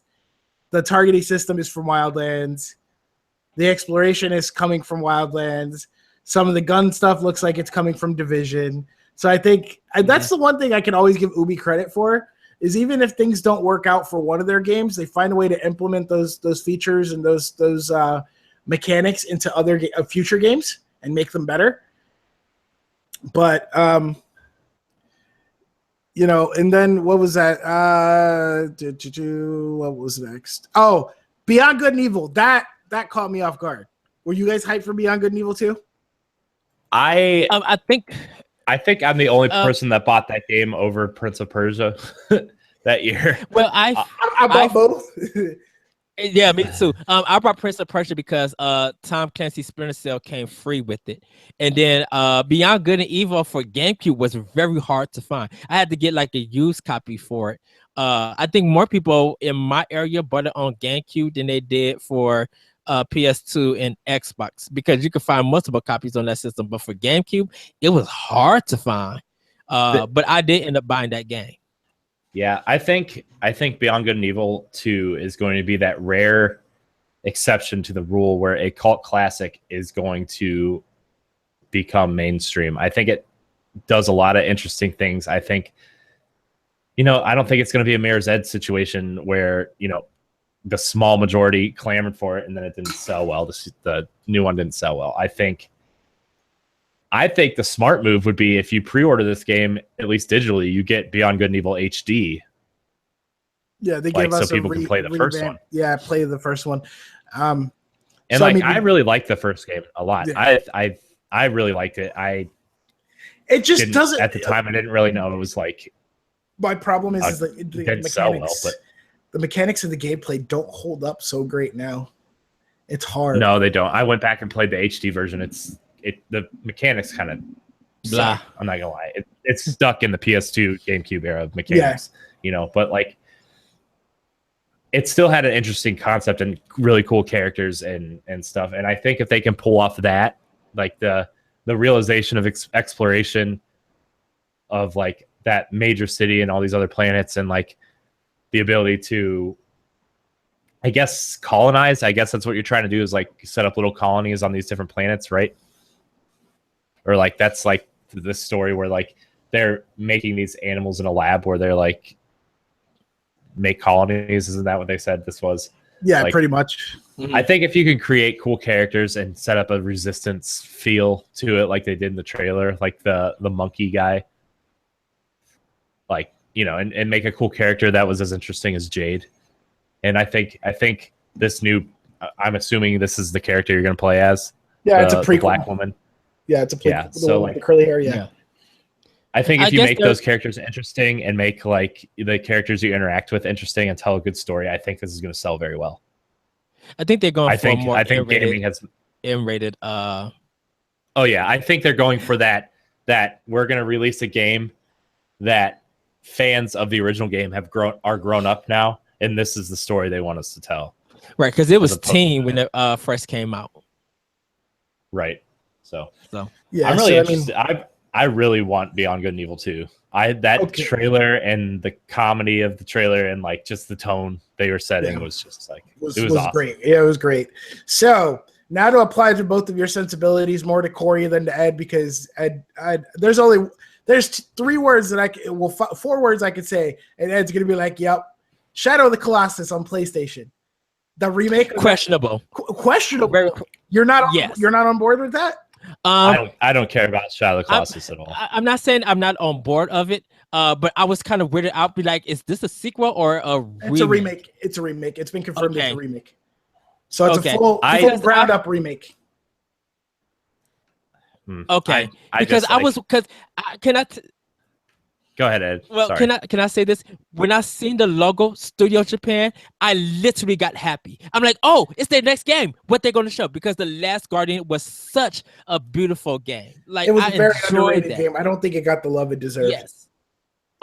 So when I seen the Shadow, because I didn't buy the original one, hopefully they fixed a lot of the mechanics and you're able to see some of the grabbing spots on it, because that's the problem that I had with the regular Shadow Colossus. When I tried like the demo, I couldn't see where to grab at, and the camera angle was kind of janky. It's good that they're remaking it. That was my questionable part. It was just like if this was the remake or if this was a follow-up. Because I'm just when I seen it, I'm just like, no, this is not. They can't be doing a part 2 this way, because it ended in a certain way for the original one. Yeah, it was a weird thing. For me, I got to get going here in a little bit, guys. I got to go get the girls from school shortly. But Uncharted Lost Legacy, I was hyped for that because I love Uncharted. And I don't think we need to rehash our feelings of Uncharted anymore. What can I tell you? I am going to buy this one, and I like the fact that it is a standalone game. I think I might enjoy. I will probably enjoy this one better than the regular Uncharted games. If what they're going for, doesn't play into the most of the game is going to be in a past. And they go all like they introduce the character or introduce the problem and get right into it. I'm fine for that. Yeah, if they do a nice setup for it, I'm down for it. I am gonna buy it though. Ed, have you played Horizon Zero Dawn yet? Yeah, I own it. I bought it when it came out. The Frozen Wildlands, I'm hyped. The Frozen Wilds. That I think that's gonna get me to jump back into it again. I'm good to see that they're doing that kind of DLC. I'm gonna buy it. I wasn't wild by it just yet. I wonder if this is taking place during the game, or if this is after how the game ended. Okay. I just kind of wonder what see. You're wondering where it falls in the timeline. Yeah, I think I'm still kind of there with you too. Yeah. So Corey, Days Gone. It's a day one purchase. Days Gone for you guys. I think it showed better than it has. I think it showed better than it has. I'm not interested in terms of like a day one purchase, but I am interested to see that game. It's kind of a wait and see on reviews and stuff for it. Now, with both of you guys being Nintendo guys, how do you feel seeing that Monster Hunter trailer on Sony? Because it's been with Nintendo for so long. I think this is the first game for America for PlayStation owners, or unless it came out to. I think there was one for PSP. There was one for PSP. There was a couple for PS2, stuff like that. But for in America, most of the games for Monster Hunter have been on Nintendo platforms. I think it's a good. I told Corey this, that it's a good thing for Capcom than it is for Sony, because they're making their bread and butter off the Monster Hunter games. And if you own a 3DS or a Nintendo platform and you own a PS4, you're getting 3 different kind of Monster Hunter games. So I think it's a big win for Capcom over Sony. I think so too, considering there's like 50 million PlayStation 4s in the wild. I think that's really a good grab for them, especially to put that there. Shadow of the Colossus we talked about. Marvel vs. Capcom Infinite, I like it, but I don't think that the trailer really kind of showed off the fun. People are hating it. Our Marvel. I think a lot of people are just mad that the X-Men aren't in it. Yeah, I mean, well, that's not Capcom's fault, No, it's not. I mean, I totally agree with you. It's not Capcom's fault, but I think that's why there's a lot of backlash to this game, is because people love Magneto and people love Wolverine, and they're not in it. And Wolverine is actually he's part of one of my teams in the other Marvel vs. Capcom games. I'm just gonna miss not hearing Berserker Barrage, Drill Claw. That's the fun part with Wolverine. Call of Duty WW2 World War II. I'm actually kind of interested in this. I'm intrigued. But after Battlefield 1 kind of burned me, I don't know if I'm ready to get hurt and have my heart broken again. And I don't really like Call of Duty games. I'm a history nerd. So I like things that are set in historical settings that have some kind of like historical value, that kind of thing. And that's where kind of Battlefield 1 didn't deliver. And it kind of hurt my feelings because it was just like, we ran out of ideas. So we're just going to put in World War I to say it's something different. You know what I mean? Yeah. And I hope Call of Duty World War II doesn't do it. PlayStation VR. So I know some people lost their mind. New co-host for NGR. I know Moose is probably like, "Yup, I'm getting a PlayStation VR now just to play Skyrim in VR." Moss. That Moss game with the mouse. That's the best one out of all. That was the best one out of all the PSVR. That and Star Child. Yes, that one. I'm getting Metroidvania or just a Metroid feel from that game, and I'm for it. The one thing that I gotta say is Final Fantasy 15 fishing game. What the heck? What the heck was that? That was like, I know. The Inpatient looks like it could be like, it looks like it may be like that same like Order kind of vibe to it, but I don't know. Bravo Team looks good for a VR shooter. Then I really thought that was SOCOM at first. Yeah, I thought it was going to be SOCOM too. I was like, what? SOCOM? Bravo Team. I was just like, because I was a big SOCOM fan back in the day on PS2. Even though I love my GameCube and I played most of my games on my GameCube, a lot of the social shooters like your SOCOM, your Medal of Honor, stuff like that, I played those on PS2 with my friends. But God of War came, we got now crazy, not so angry, it seems, alcoholic dad Kratos kind of thing. He gives a very brooding, like, I hate everyone vibe.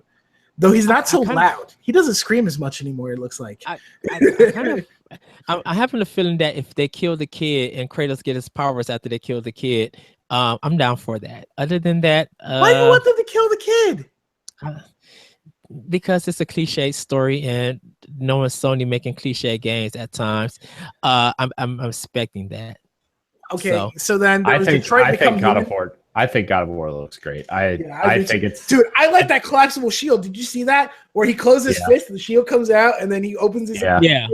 I was like, it looks like they're trying. It looks like they're trying some really cool things with the combat, which is what I'm really. If they turn it into the never ending story, it's a day one purchase for me. Never ending story, Kratos edition. Then there was the mandatory Destiny 2, Corey. I know you were hyped for it. The trailer didn't do much for me. It wasn't that hype. Like all the stuff. I liked the trailer, but it wasn't like, oh my god, it's hype. You know what I mean? It wasn't like. No, but it really showed that they're really trying to focus on narrative this time and giving us a villain to be afraid of, which is what I'm kind of looking forward to in the campaign, because let's face it, but those campaigns, like I just went through and replayed all of them on PlayStation as my hunter. Dude, gosh, dude, that like the original campaign doesn't even have a story. And then the Rise of Iron story is just like, hey, we need to throw something together in like 5 months. Let's give Blur some story points and make some cool cutscenes, and that's it. I think the Taken King story was the only story worth playing through, and like that's this team. And that's what the story was supposed to be originally for the original Destiny. Everybody who's watching this, you can save up to 50% on select digital games for the Nintendo eShop. So I don't know what it is. They just announced it. So go get some games. It's the summer. Yay. No, definitely. And then that Spider-Man game, though. That Spider-Man game is everything I want from a Spider-Man game, it looks like. Okay, that's Batman Arkham Games meets Metroid Other M for combat. It does. It does feel kind of Arkham City, Arkham universe combat with the targeting system from Other M, which I really feel is criminally like put down upon game. Like I really don't think Other M was really that bad. I enjoyed Other M except for like the cutscenes, but like I'm not expecting great cutscenes from Nintendo. I'm expecting I just want to explore this world and just shoot stuff and explore. Yeah, but I really enjoyed this E3. It wasn't like, oh my goodness, amazing like the last couple years have been, but we got, with the exception of the notes that we made so far, I think it was really a solid showing by most of the pressers and the companies involved. I personally commit that out of each press conference, I want some gains from them. It's a day one purchase. It's a day one purchase, or I'm going to buy it like new. Like none of the games, like a lot of the games, I could be like, well, man, or whatever. But I don't feel like I need to get that game used. No, my thing is just like I want to support you as a company and buy your game fresh. Yeah. Like for a lot of the games, whether it's third party, first party, indie, I felt that across the board, and I've never felt that way for E3. Nintendo, I'm always going to support everything that they throw out. I'm do my best to buy. And with this 25-minute showing, they showed a lot in 25 minutes. They did a lot in 25 minutes that other companies couldn't even do in an hour and a half. Yeah, they killed it. Like that opening scene where they were like, they showed off like all their summer games, and then they showed off Rocket League just willy-nilly in the middle of Pokken Tournament and ARMS and Splatoon. Like, oh, here's Rocket League, by the way. Here you go.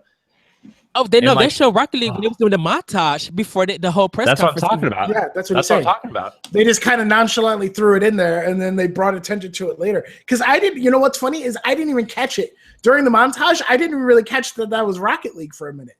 And then when we saw the ball roll out on the screen, and it was just like, Rocket League? It's like, oh snap, it's Rocket League. Nintendo snatched everybody's wig in this mug. Like all wigs and nails got snatched by Nintendo. Is it just me, or like we are seeing a very different Nintendo in the Switch era? They are like they're pulling out all the stops. I feel like they really knew their back was up again. I feel like this is a good step in the right direction. In terms of creativity and like games, I feel like this is the GameCube era again, where they're like, okay, PS2 is kicking ass, and like we need to create something that is different from that. And like that's when we got Luigi's Mansion, Pikmin, Metroid Prime, Sunshine, like all these creative games that are just like amazing.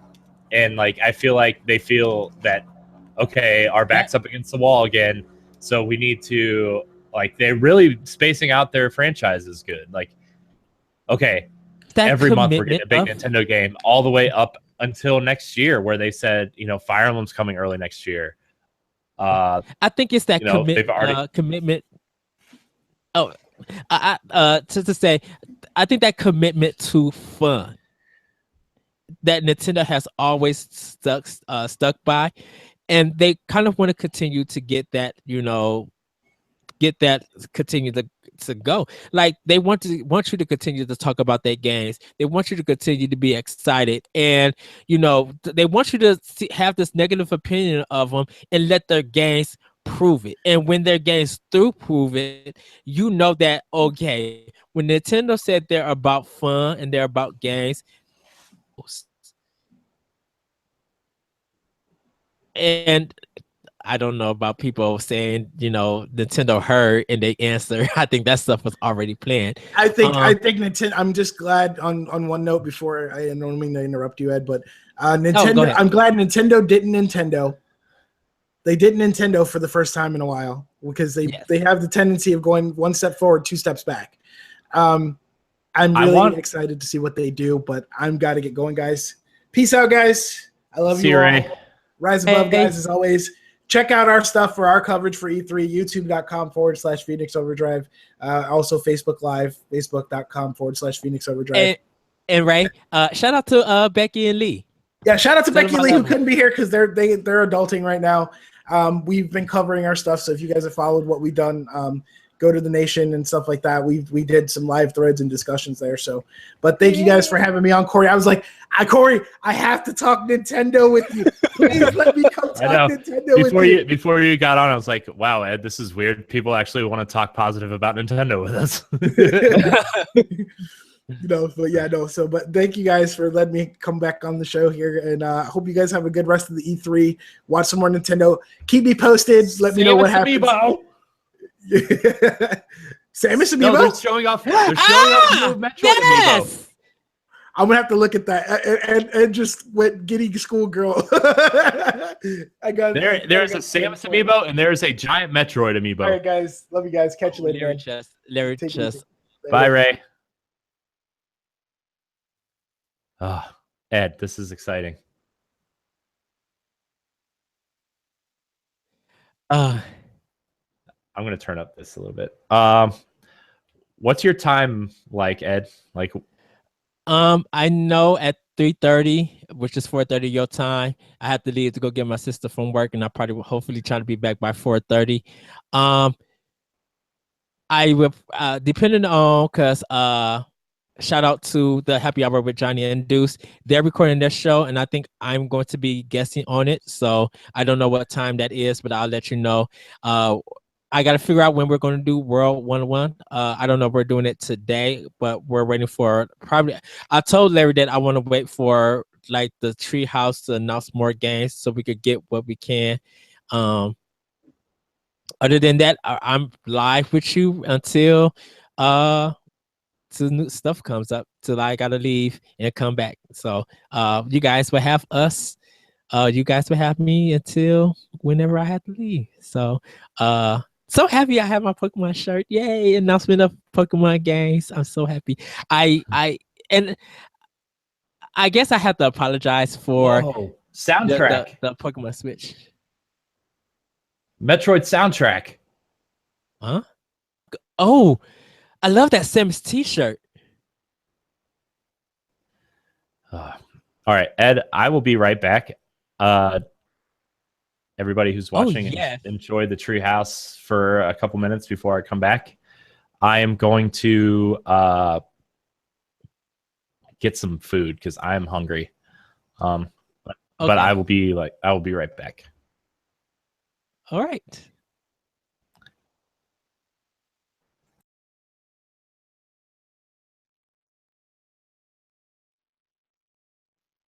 And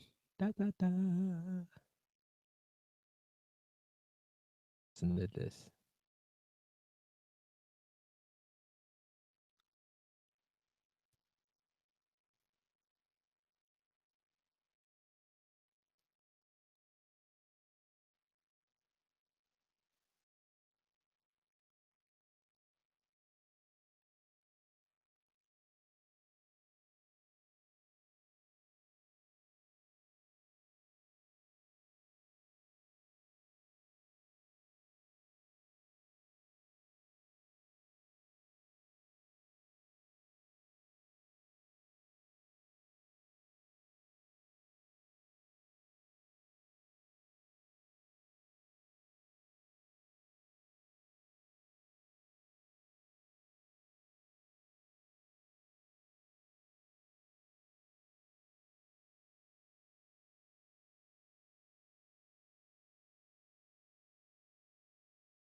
I'm back.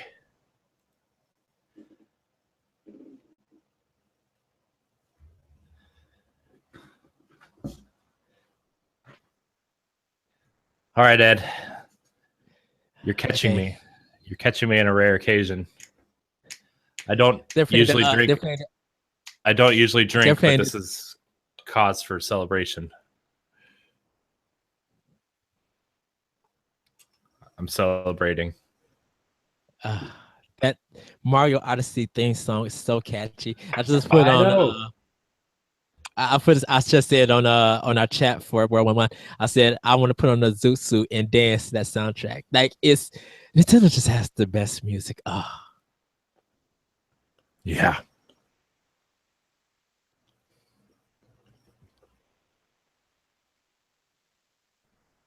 And plus, I gave you a shout out also on Facebook, as of course, you're my boss. And I really want to play this game.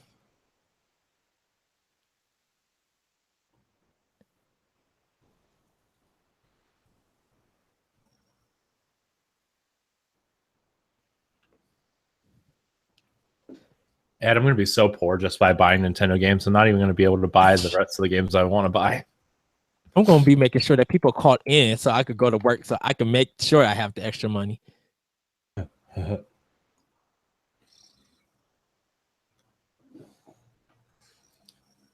So in celebration of all the great Nintendo stuff, I'm eating a turkey wrap with cheese and mayonnaise and lettuce. And I'm drinking a grapefruit shandy. Ugh, I don't know what that means, but it's delicious. Grapefruit. Like the... Ugh. Sounds disgusting. It's delicious. They're showing the Rabbids game. Yeah, I know. I'm watching it. Dude, I'm literally gonna be watching that E3 presentation showcase for Nintendo later on again. Cause yeah, I'm probably gonna watch it again too. And wow, didn't see no Wii U.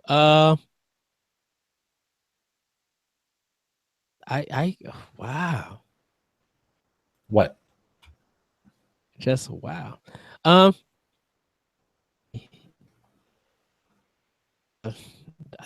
still gotta record my optional opinion thing. I think I'll do that tomorrow night. I was gonna do it today, but I'm now just gonna throw all 5 conferences together and just do a show. I want like a 1-hour show. Because there was so much throughout this whole week. Wolfenstein 2, the new Colossus. Oh, hands down. That's a day one purchase. We watched it, and the more I came to terms, I'm like, yeah, I'm buying this with Corey. I am buying it on PS4 though, because I got the other one on PS4. So yeah, I got the New Order and the Old Blood for like $6 on the Xbox store. Yeah, the Old Blood is the one that I need to buy.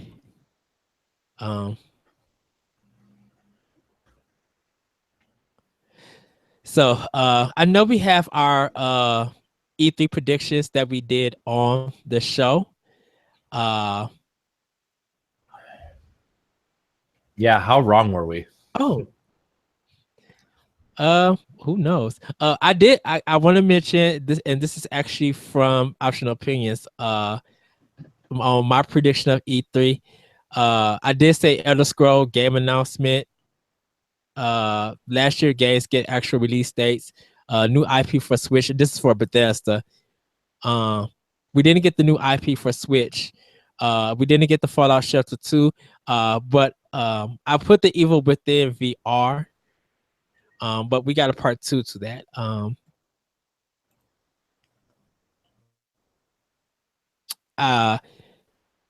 Steep 2 and next DLC for Honor, I was pretty much wrong about that. Everything for Ubisoft, I was wrong with. Cuphead, coming out this summer. That was one. But here are my Nintendo ones. I put Rhyme gets data and show extra goodies. We didn't see Rhyme. Mario Odyssey comes out in October with a direct in September. I did get that right. It is coming out in October. We didn't get an indie wheel or montage, unless you want to count the intro part. Square Enix and Sega announced titles and dates. We didn't get. Switch remasters of Wii U titles. We didn't get. 3DS and 2DS has special edition hardware coming this fall and holiday. We didn't get. Monster Hunter 4 Ultimate for Switch. We didn't get. Pokemon Ultra Sun and Moon shows more detail with new starters. So that's going to be Treehouse for that. New Kirby game showcase. I did get that one right. They did showcase the new Kirby game.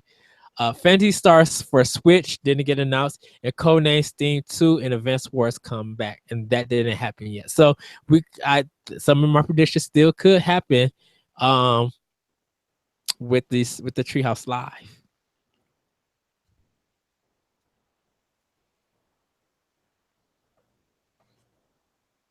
This is interesting. A news story on Game Informer said Nintendo didn't dismiss a cameo from Donkey Kong or Pauline for Mario Odyssey, and that they hinted that there's a reason it's called New Donk City. Donkey Kong gets the mayor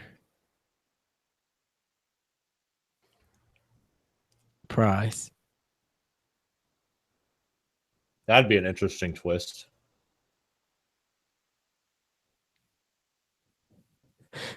Shout out to Todd Oxtra. So I put Nintendo One, and Todd Oxtra put, by finally making a game people have been asking for it. Sorry, Team Ninja. The shade. Todd likes to throw some underlying shade to everything. It's so funny. Like, he'll compliment something with just a little bit of shade underneath, and it's just funny. I love Todd so much. Yes, I love him so much. Man, I need to play Metroid Prime 1, 2, and 3 again. I own it on Wii U. I brought it from for that Wii eShop. Mm-hmm. I think I'm gonna go through it too, but I might not do it this year. I might do it next year.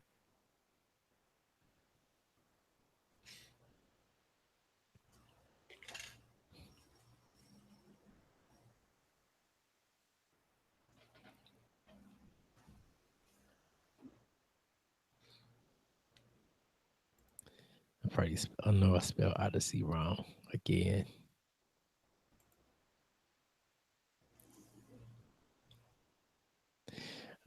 Brian Altano is probably losing his cheating mind. Yeah, everybody probably is. Dude, Nintendo, God, this is such a different Nintendo than we've seen. Yes. I'm glad, I'm glad we're not like defending Nintendo. I'm glad we're just participating in the happiness instead of defending. It's the positivity. Can I say from what people felt about Switch showing in February or January, whenever they did it, and people was disappointed and mad that it's like the hot item that everybody want and are super happy with it, and the games that came out, and definitely with this strong E3 showing, people got something really to look forward to for on a Nintendo system. Yes. Game Informer is also reporting that it is a remake of Metroid 2 for 3DS. Okay. Which is interesting. Right, because when that Metroid changed, and that might be the reason that because that's why I was just like, Metro. That's why you guys were just like can and stuff. But I'm just like, no, Samus has to have that outfit from Metroid Fusion because she has been infected.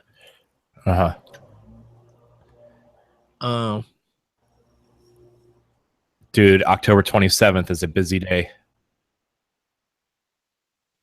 Shoot, I gotta go through my list of games to see. Oh shoot, it's South Park. It's it's Assassin's Creed, Mario Odyssey, and Wolfenstein on October 27th. Okay, so Mario Odyssey and Wolfenstein, I'm buying. And then the week before that is South Park. Like fall and holiday games are already set for the whole year. Dude, they have too much almost. Like, because where's Fire Emblem Warriors coming out? Like, sometime this year. I mean, man, I wonder if that's going to be their December title. Nintendo usually has a small December title.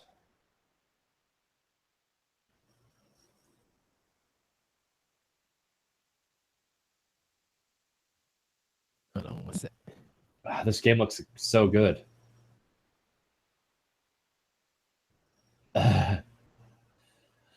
Dude, putting Mario and Rabbids in an XCOM style game was so smart.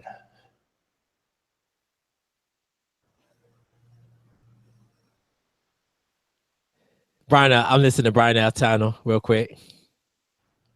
Yeah, is he freaking out?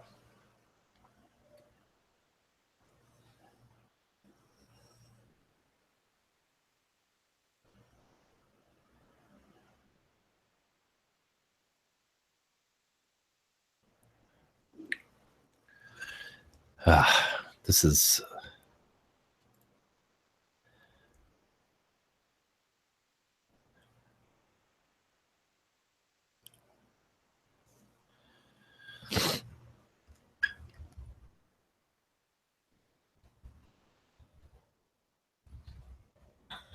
dude, I'm really excited for Xenoblade.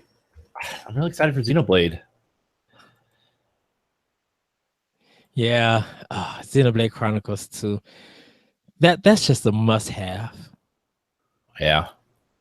Like, and I really hope that Nintendo to be able to get out more Switches, and hopefully it meets the demand. Like, I know they're working hard to get as many as they can out, but I think this is going to be the hot item for holiday.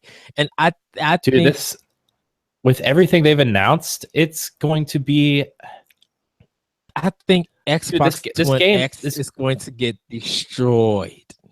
Oh yeah, it is, dude. I'm sorry, like, as big of a fan as I am of the Xbox, like the X, just like, there's no reason for it, like, except for the simple fact that the Xbox One is not as powerful as the PS4, and they felt like they needed a box that could run the games just as well. Like, but in terms of games and stuff, like, gosh, dude, Nintendo has their number. Support. PlayStation has the marketing on all the big third-party games except for Assassin's Creed this year, it seems like.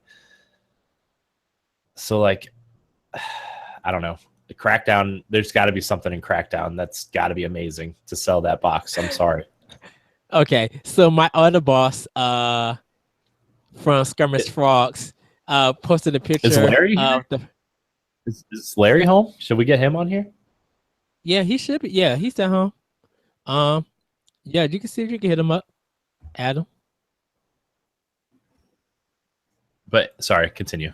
I didn't mean to interrupt. Oh no, my boss from Skirmish Frogs, Eric. He posted a picture of the frog with the Mario hat on, because the frog is our theme.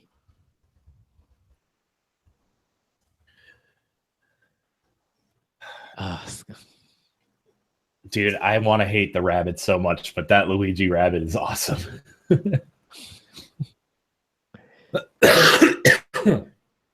Just let's see. I'm on a quick work break, frantically reading what I missed out. But yes, I'm aware of the two Metroids. Sounds like Nintendo was a pretty rock solid show. I guess these Wii U years were all just a really bad dream. JK, at least we'll always have Bayonetta 2. We'll have more than Bayonetta 2. I'm surprised Bayonetta 2 wasn't like. I'm surprised they didn't announce a lot of Wii U ports. Wait, is Metroid Prime 4 being developed by Platinum, do you think? No.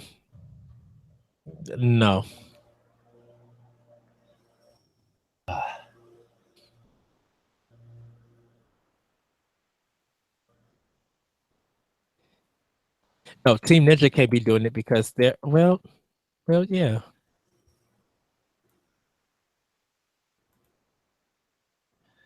Man, even my friend Brian, who's a huge Nintendo hater, is excited. Like the only game he'll play on Nintendo is like a Nintendo published game. The only game he'll play is Zelda and Metroid. Like those are the only two games he will play, and he's excited.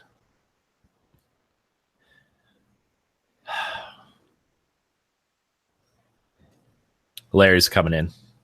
Okay.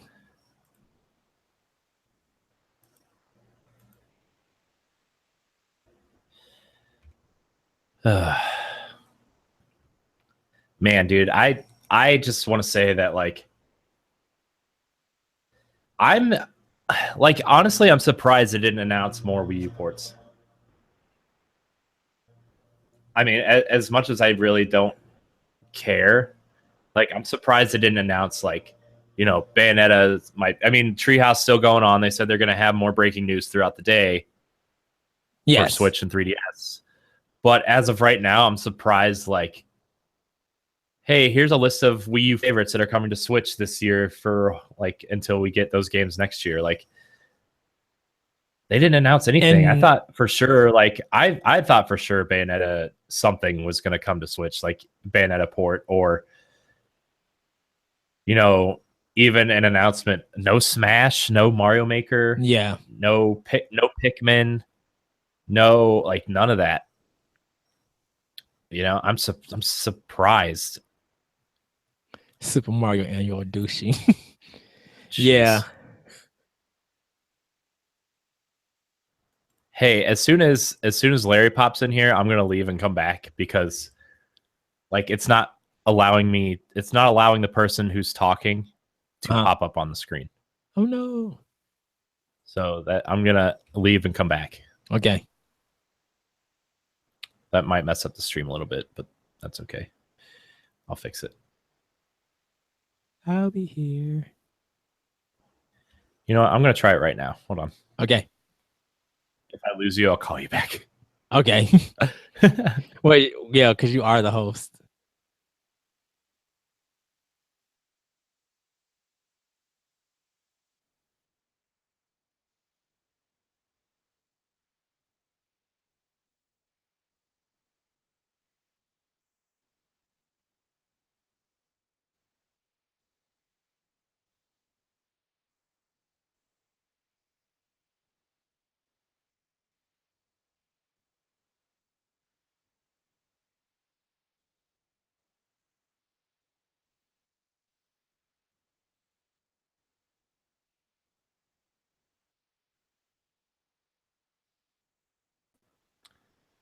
Hello? Hi, boss. Yes. Okay, it's working. Now I gotta set up the stream again. I gotta fix this little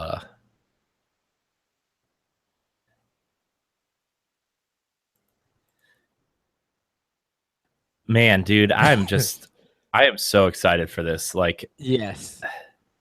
I really don't know how to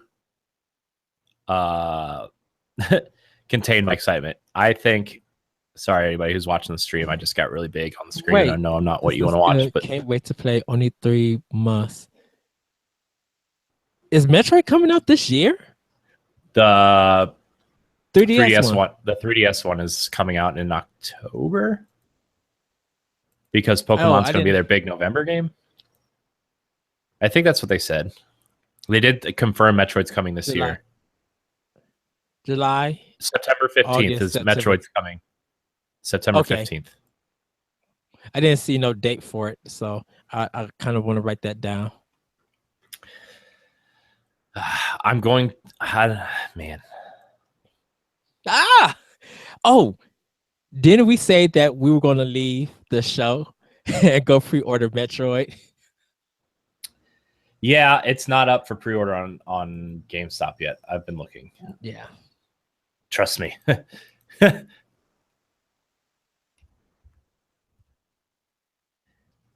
Metroid Prime 4, dude.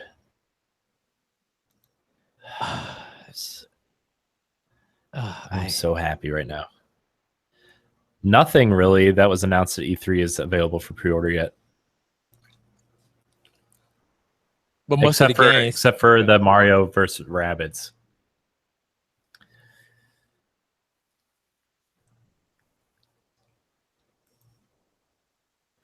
Dude, even the pause screens look cool. Look at this. Look at Mario just standing there like a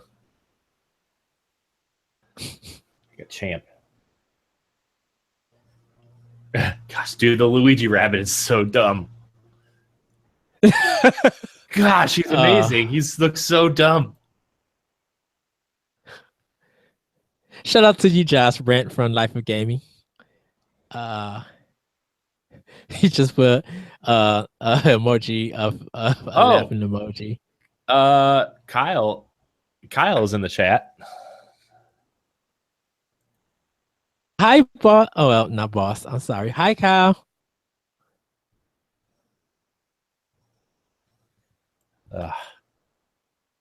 Hi, Kyle.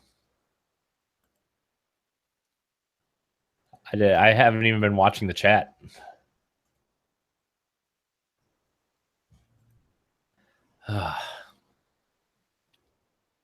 Dude, I want to play this game.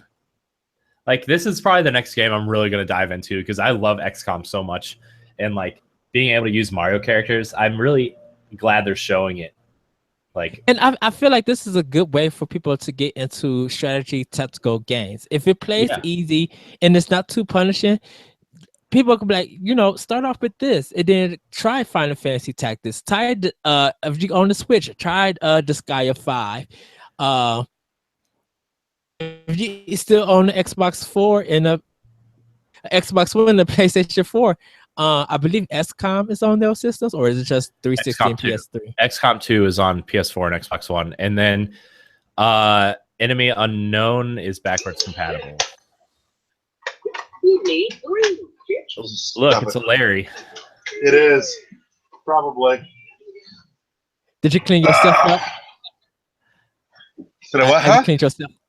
Have you cleaned yourself up for coming so much? No. It's just drying. Now, you did say that you wanted your trifecta, and you got it. Oh, we got beyond that. Well, we had Ori 2, Beyond Good and Evil 2, and now Metroid, and then two more Metroid games. You already know, Larry. You just need to call me. You need to email me. You need to hit me up on the day that Amiibo releases. I would definitely buy you one. That's going to be if your Toys R Us do not get. And I need the Breath of the Wild Amiibo and the Metroid Amiibo and the Odyssey Amiibo. Thanks. But that'd be your birthday. I'm getting 2 of each of the Metroid Amiibo so I can keep some of them on my desk at work. Oh, I'm just letting you know if your Toys R Us don't get none. Oh, I'm sure they'll be around. You literally inform me if you are not able to get one, because I'm definitely buying 2. Corey, I got you on locked. Don't even worry about it. I got you on locked.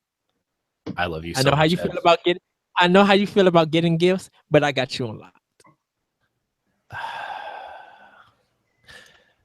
Man, I can't believe we have to killed it.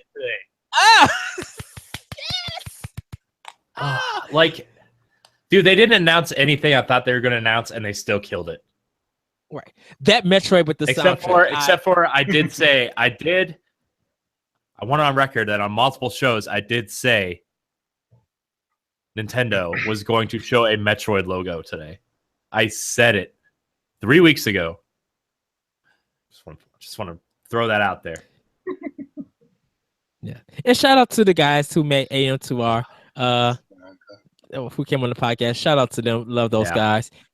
I wish they would have just bought that one and said, hey, we're going to publish your game and put it on Switch. Thanks. I can't believe this 2D Metroid's not coming to Switch, though. That Like I can. They're still working hard to prop up 3DS. I know. Yeah. I know. But gosh, this soundtrack's so good. This new Dog City soundtrack is okay. And then Corey just said Metro again on 3DS. I'm like, wait, what? What? Yeah. Over and I'm like, I seen it like and literally freaked out. Yeah, Game Informer did confirm it was a Metroid 2 remake, which is fine. That's fine with me. I mean, if we're gonna get, I'm not gonna complain. Every Metroid game we get, I'm not gonna complain. Complain about other M. I should probably go find a beverage before we start anything. Oh, we've been going for like an hour and a half, 2 hours already. So go get one. Yeah, go get one. Actually, we've been going for almost 3. Yeah, give me a minute. Okay. Ed, boss, I'm literally just still freaking out. Like, I know. Nintendo killed it. I'm sorry, Nintendo won E3 for me. Like, this is A+. I know. Like, they killed it with Breath of the Wild Nintendo last year. It. Dude, there's so many games coming out now that I just, gosh, I'm gonna cry. But I do have everything pre-ordered that's coming out this year that I want, so that's good. I wonder what they're going to show next. Like, I wonder. I missed what they was announced next on the live stream. Yeah, I missed it too. I wonder, are they ending it at 5:00? For Nintendo for Treehouse. They're ending it at 5? I wonder, because I don't know what time the tournament for Splatoon 2 happens. It's tomorrow, I thought they said. Or is it today? It has to be today because I think Pokken is today because they got Splatoon 2, Pokken, and ARMS. The show. The Treehouse. When it's ending. I don't care. But man, I'm like, it is a good time to be a Nintendo fan. Like, as excited as I am for all these other games that were announced at E3, like I'm really stoked for Anthem, and like I'm really excited for Assassin's Creed and God of War and stuff. But like, more Nintendo games I would rather be playing right now than anything else that was announced this week. Like, I still want to know the good beyond good and evil stuff. Dude, they're gonna show Metroid. Nope, I lied. Fire Emblem Warriors. The guy had a Metroid shirt on. I got really excited they're gonna show Metroid Prime 4.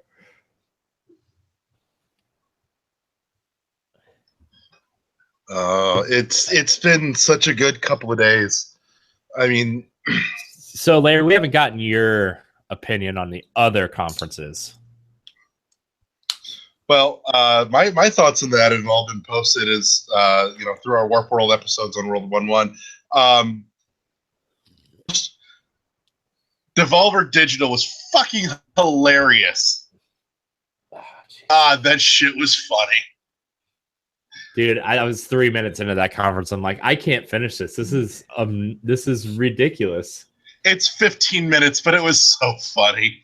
It was so it was probably the greatest E3 troll of all time ever.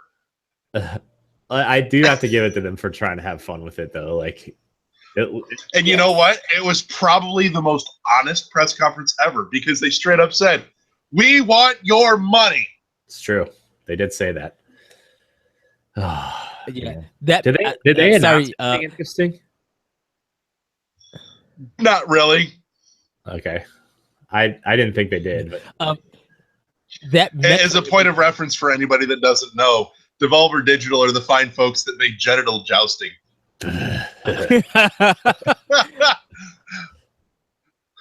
You wrestle to put your animated penis into another penis butthole.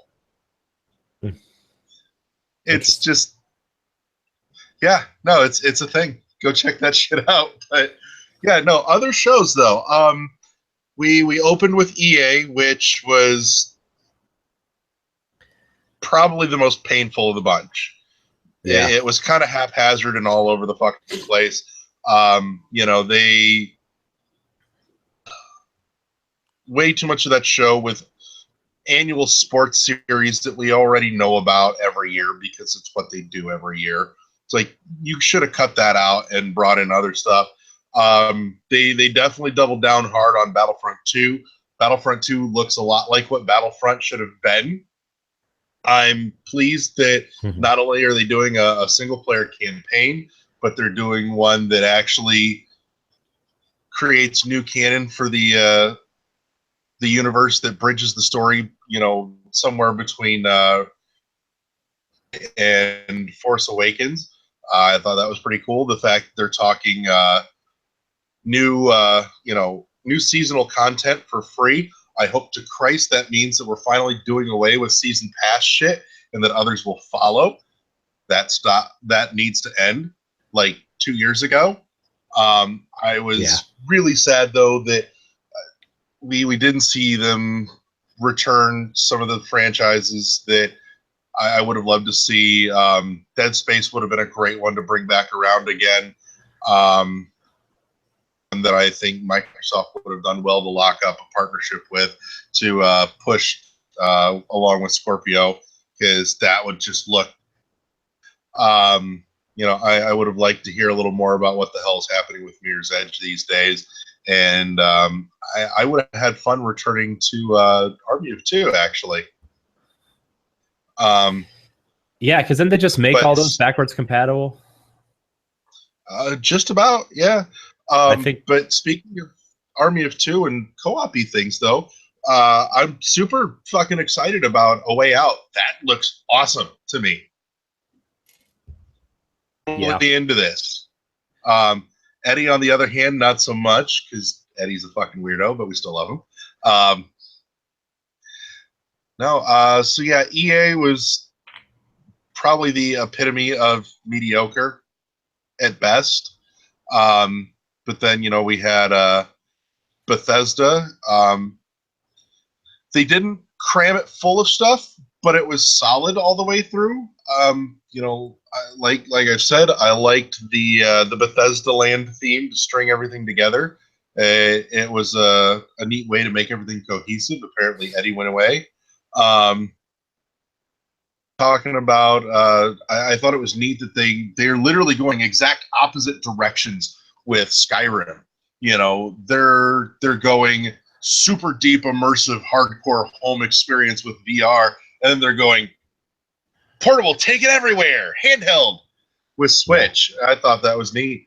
I'll be curious to see if there's any other Amiibo support other than the Link Amiibo stuff that they showed. Evil Within 2 looks amazing. Oh my god.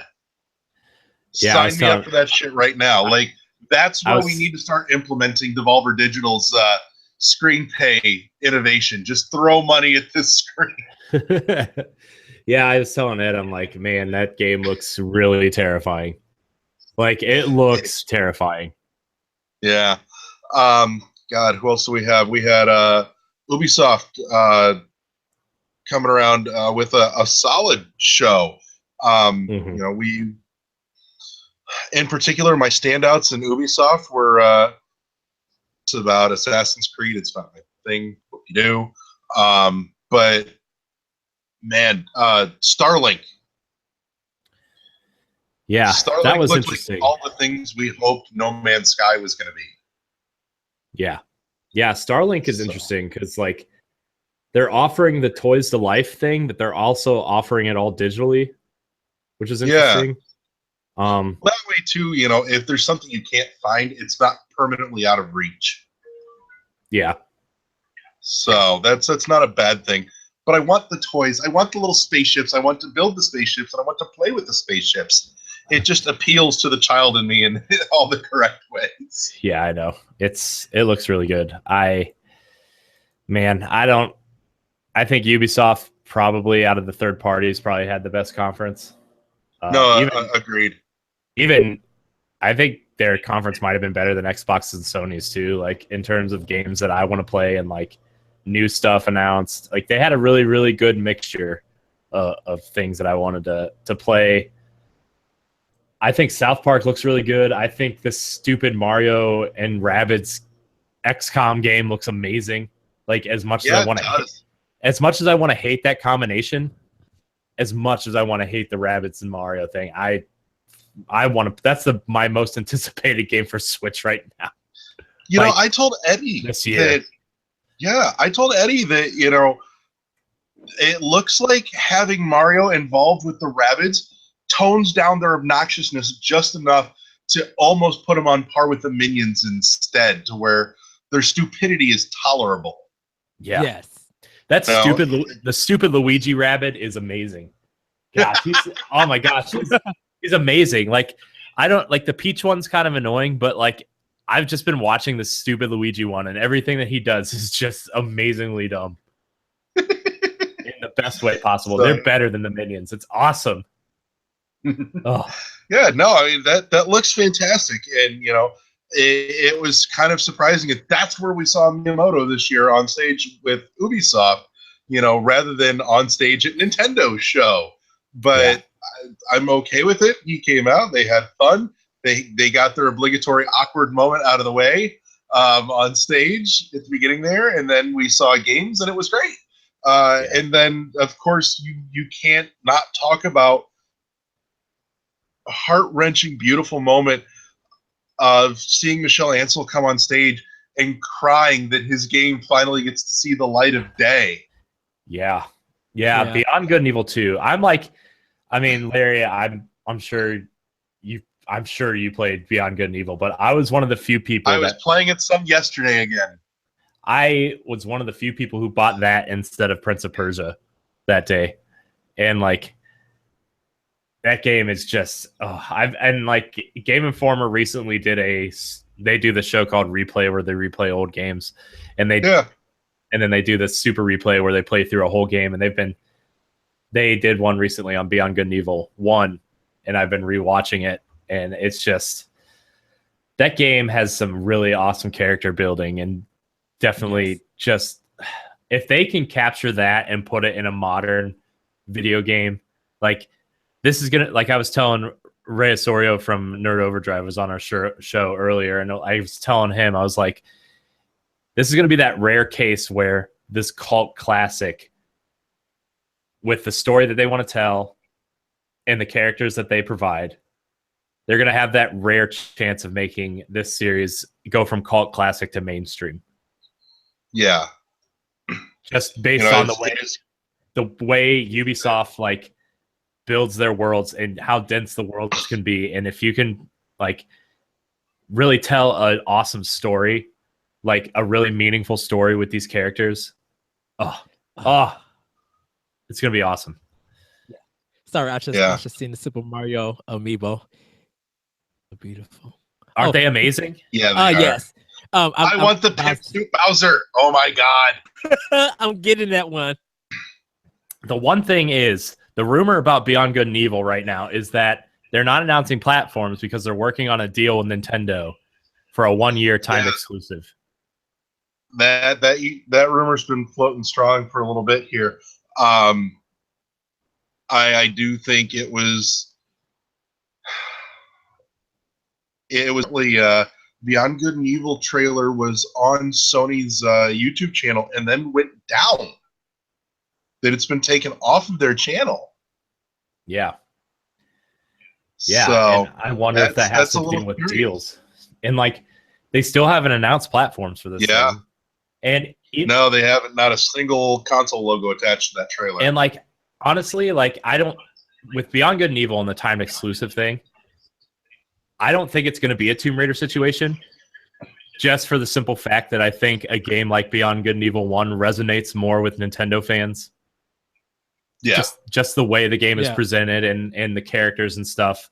Like, I feel like a lot of Nintendo fans will gravitate towards Beyond Good and Evil 2 as opposed to like Tomb Raider was so like it was so known for being a PlayStation franchise for so long that you know people felt betrayed when it was a Microsoft timed exclusive. I don't think we're gonna have that situation either. And for me, Beyond Good and Evil just played better on GameCube. Like of course the GameCube controller is one of the best controllers. It just played better on it. Yeah. But yeah, that was just a beautiful thing to see with those tears of joy. Yeah. I love the characters they showed. Like the monkey guy and like the main character looks like she's going to be more of a standout character than even Jade was. Like she just seems really cool, and like this is a prequel, so a lot of people are speculating that this might be Jade's mother. Because of the eyes, be interesting with the green eyes. Yeah. I guarantee you she's related to Jade in some form. I don't like maybe Has even a grandmother, even like if they want to explore this world with a Beyond Good and Evil 3 potentially. Like I don't know. I'm just really excited. I think the characters they showed were so cool. Ugh. I hope they bring back the reggae rhinoceros. Mamago. Yeah. But yeah, so thoughts on the rest of it though. Microsoft had a solid show. I think their presentation had some laggy bits, but they crammed in a shit ton of games though to make up for it. I think we spent way too much time staring at a Porsche on the stage. I agree. A ton of games. God, my heart just right at the end, you know, with that piano. I'm like, what the hell are they doing with the piano? And then the video starts, and I'm like, nah, they're not nice enough to let me have this one. And the art style looks more like it's just. Am I allowed to get excited about this? And Ori comes walking on, and he hugs the little owl, and I screamed. New Ori. Yeah, that was. Yeah, I liked the live piano stuff, and like, you know, last year and this year, I guess Sony did the whole orchestra thing and tried to make the orchestra play a big part. But I think the way that they announced Ori with the piano was just a really good touch to bring that game back. And like, I still need to finish Ori and the Blind Forest, but I'm really excited for Ori too. Like, oh my God, go finish it right now. Like, drop whatever the hell you're doing, including the go finish it now. Oh my God. They're probably one of the most beautifully sympathetic. I can't even call it a villain in that when you find out, you just melt. Yeah. Of mine at work that's playing Ori. I'm betting she's just finished, but she was telling me the other day that she spent her whole weekend because I loaned her my copy. She's like, I spent the whole day, the whole weekend, screaming and cursing your name while I played this game because it's so good. But that beginning just killed me. It just tore my heart up and stomped on the pieces. The beginning of that game is worse than the beginning of the movie Up. Yeah. Oh. Yeah, the beginning of that game is really sad. So it's like I don't know if I can continue playing this. I can't even see my TV right now. So many tears. Oh, I wasn't crying. I was just like, I was still just happy to play the game and on the Xbox One to play it.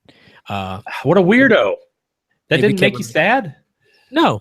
You heartless bastard. I know. Like it takes a lot to really push no point in the game. Like Nintendo games kind of do it for me in a sense. But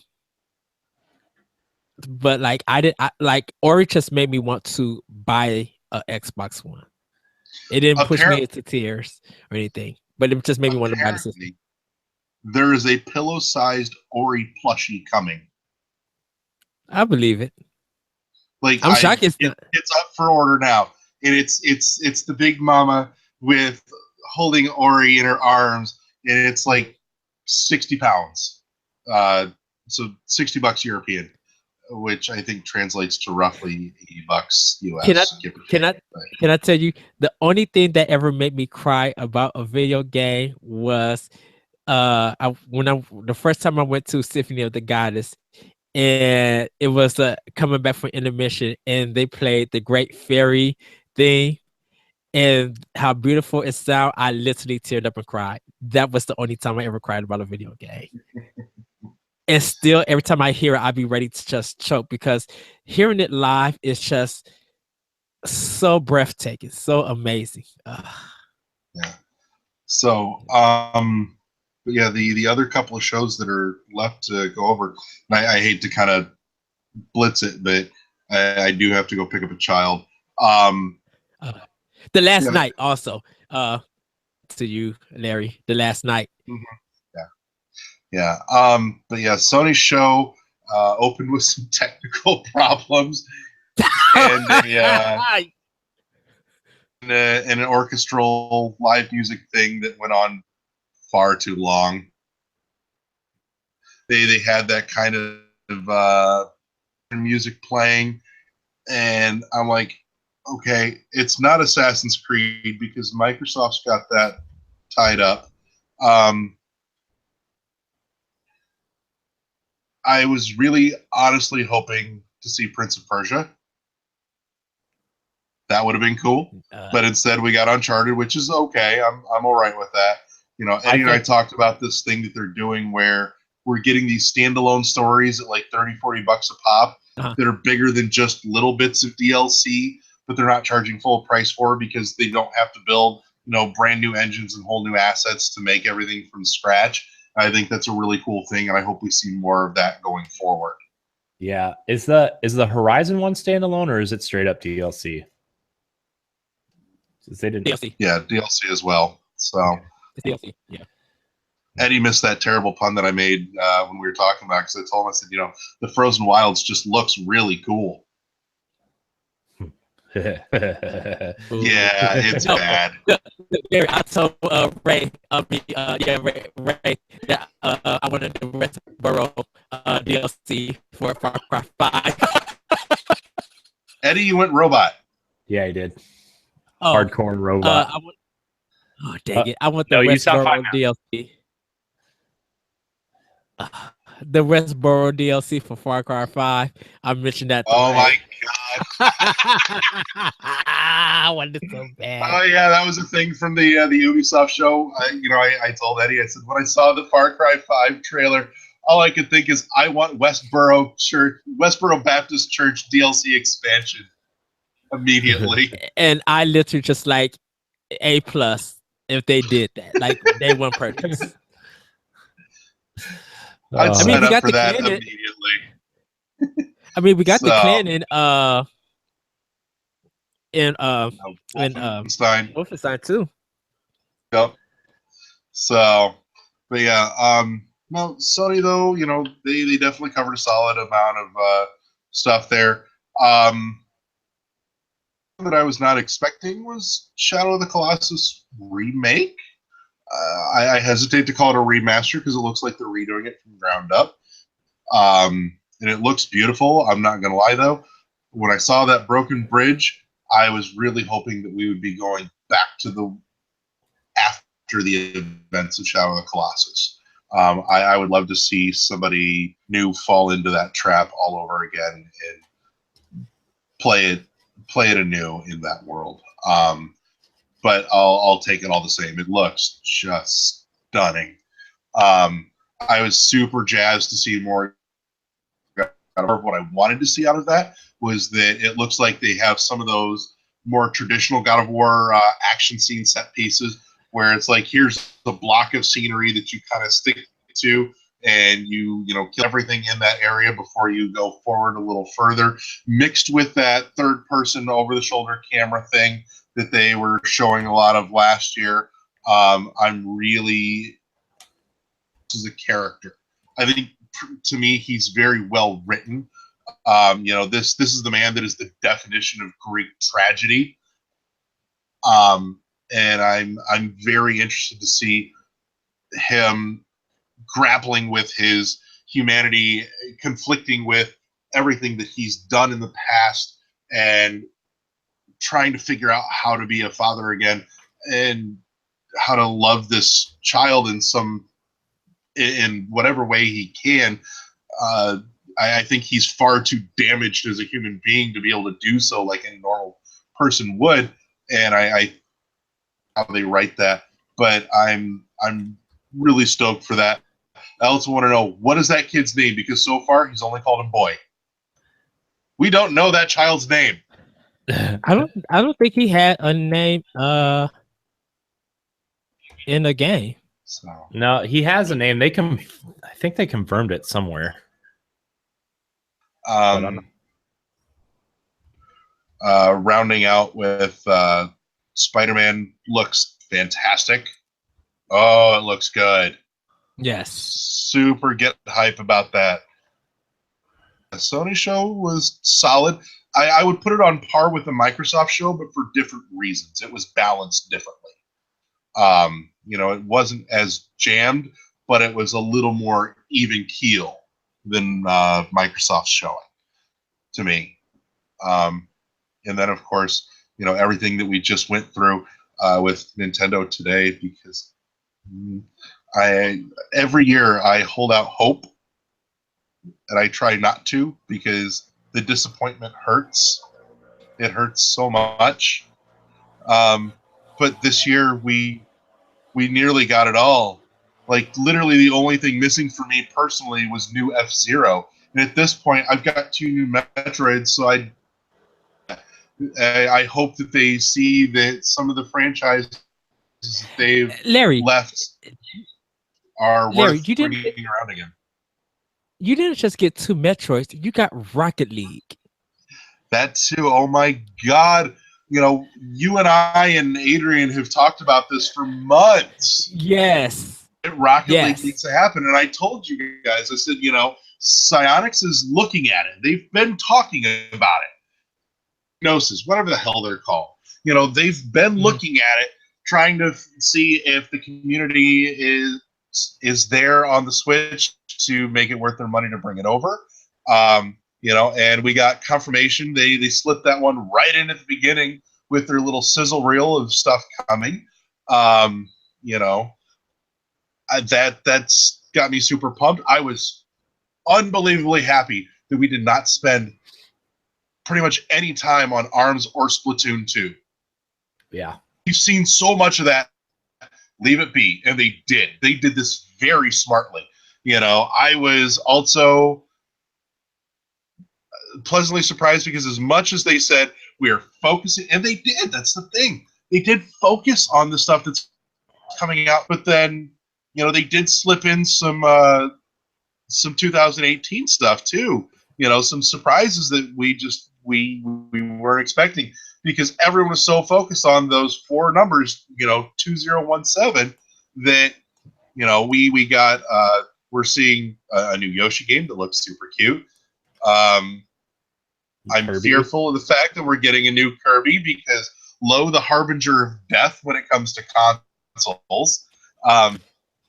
A Pokemon game is coming. Yeah, so let's look at core Pokemon game.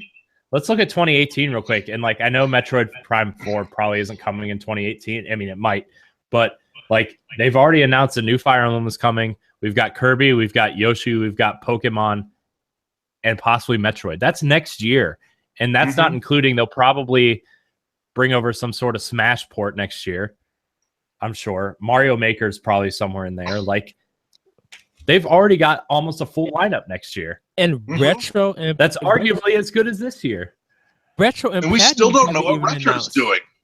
And we still don't know what Retro's doing. Yeah. Yeah, I mean, it's there is confirmation that Prime 4 is not Retro Studios, which is why we didn't see their logo attached to that teaser. Oh, really? Yeah. I have confirmation. I do not have confirmation, but there is rumor that it is being handled in-house in Kyoto for Prime 4.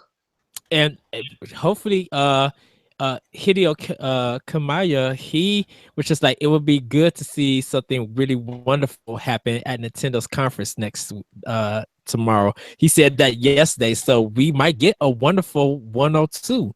Who knows? Like, we don't even know what Platinum is doing. They have to have something up their sleeve. They've confirmed that they have a Switch exclusive project. They've gone on record saying we have a Switch exclusive project.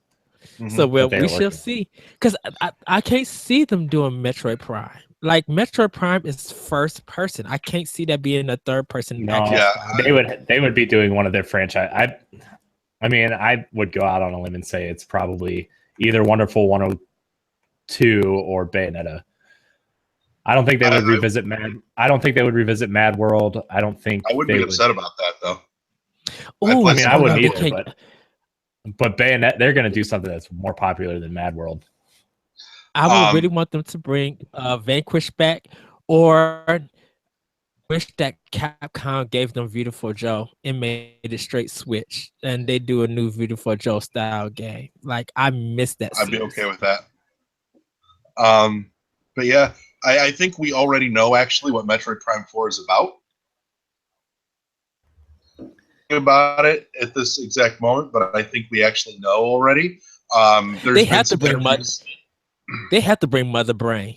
They have to bring her. No, they don't. See, they've done interviews, and Tanabe has talked about the fact that he wants to dig more into whatever this beef between Silex and Samus is. Because for those that have not played it and gotten that 100% ending at the end of Corruption, when you see Samus leaving in her gunship, you see Silex chasing after her. Silex was from Hunters on the original DS. Was it at the Phazon Samus? No. You're thinking of Dark Samus. Silex is a wholly different character. Silex's backstory has to do with the fact that he's got some issue with the Federation, and apparently he's got some beef specifically with Samus. I have to watch the ending of Corruption because I did beat it, but I didn't 100% it. But it might be gone. Was it two that the Phazon was following her, or is that one? Is it that the regular Metroid? The Phazon was following her? There was one of them. At the end of Prime 1, you see Dark Samus's hand come out of the remains of Metroid Prime from the final boss fight there, because she soaked up the Phazon from Samus's suit.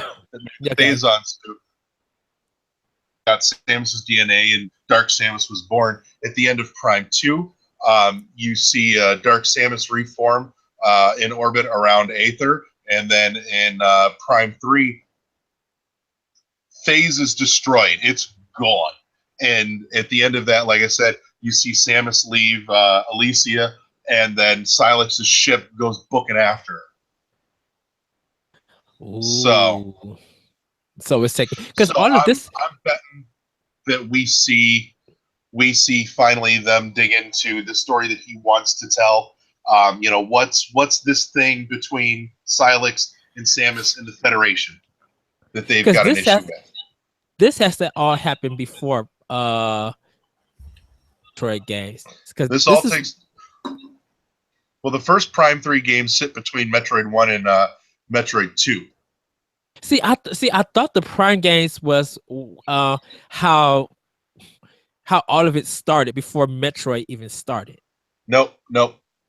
Because Metroid 1, the Prime series, Metroid 2, Super, Other M, Fusion. So that's your order.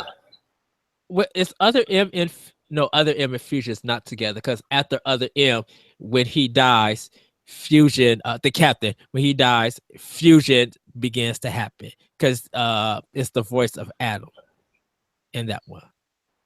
Right. That's kind of the connection. Is uploaded. Yeah. Because that's why I had that timeline. I had a problem. I think because when I was reading the interviews of the first Metroid Prime one, they were just talking about how Metroid Prime is supposed to be the actual first game before the actual Metroid story started. Nope. Prime 2 and 3 happened. That might have changed the canon. No, I will send you a link to the proper timeline later on today. I'll send that to you for your amusement. Send it to me too, because I want to see it too. I will. Yeah, and Hunter sits between Prime 1 and Prime 2. Okay. That was the multiplayer one, right? DS? Yep. That was the multiplayer one? Okay. That's where Silex was introduced, was in Hunters. Because 2 ends with the baby, but 3 Super Metroid, they replicate the Metroids with the baby Metroid? No, that shit started in Fusion and then they backed it up to there was more Metroids in Super Metroid, right? Yeah, but that was the Pirates doing it. That wasn't the Federation. Okay. The Pirates were trying to breed them. Okay. So, but yeah, because the baby Metroid was the last one from Metroid 2. Yep. So, but yeah, the rest of the. Oh, okay. Because I was wondering if there were clones in Super Metroid. They had the Mock-Troids that they were trying to make. That the Pirates were trying to make clones and weren't doing a very good job of it. There were the Mock-Troids, but they were also breeding the Metroids as well.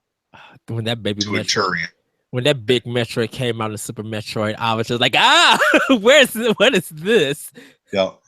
But yeah, no, the rest of the Nintendo show is so solid all the way through. Confirming that Xenoblade Chronicles is still making 2017.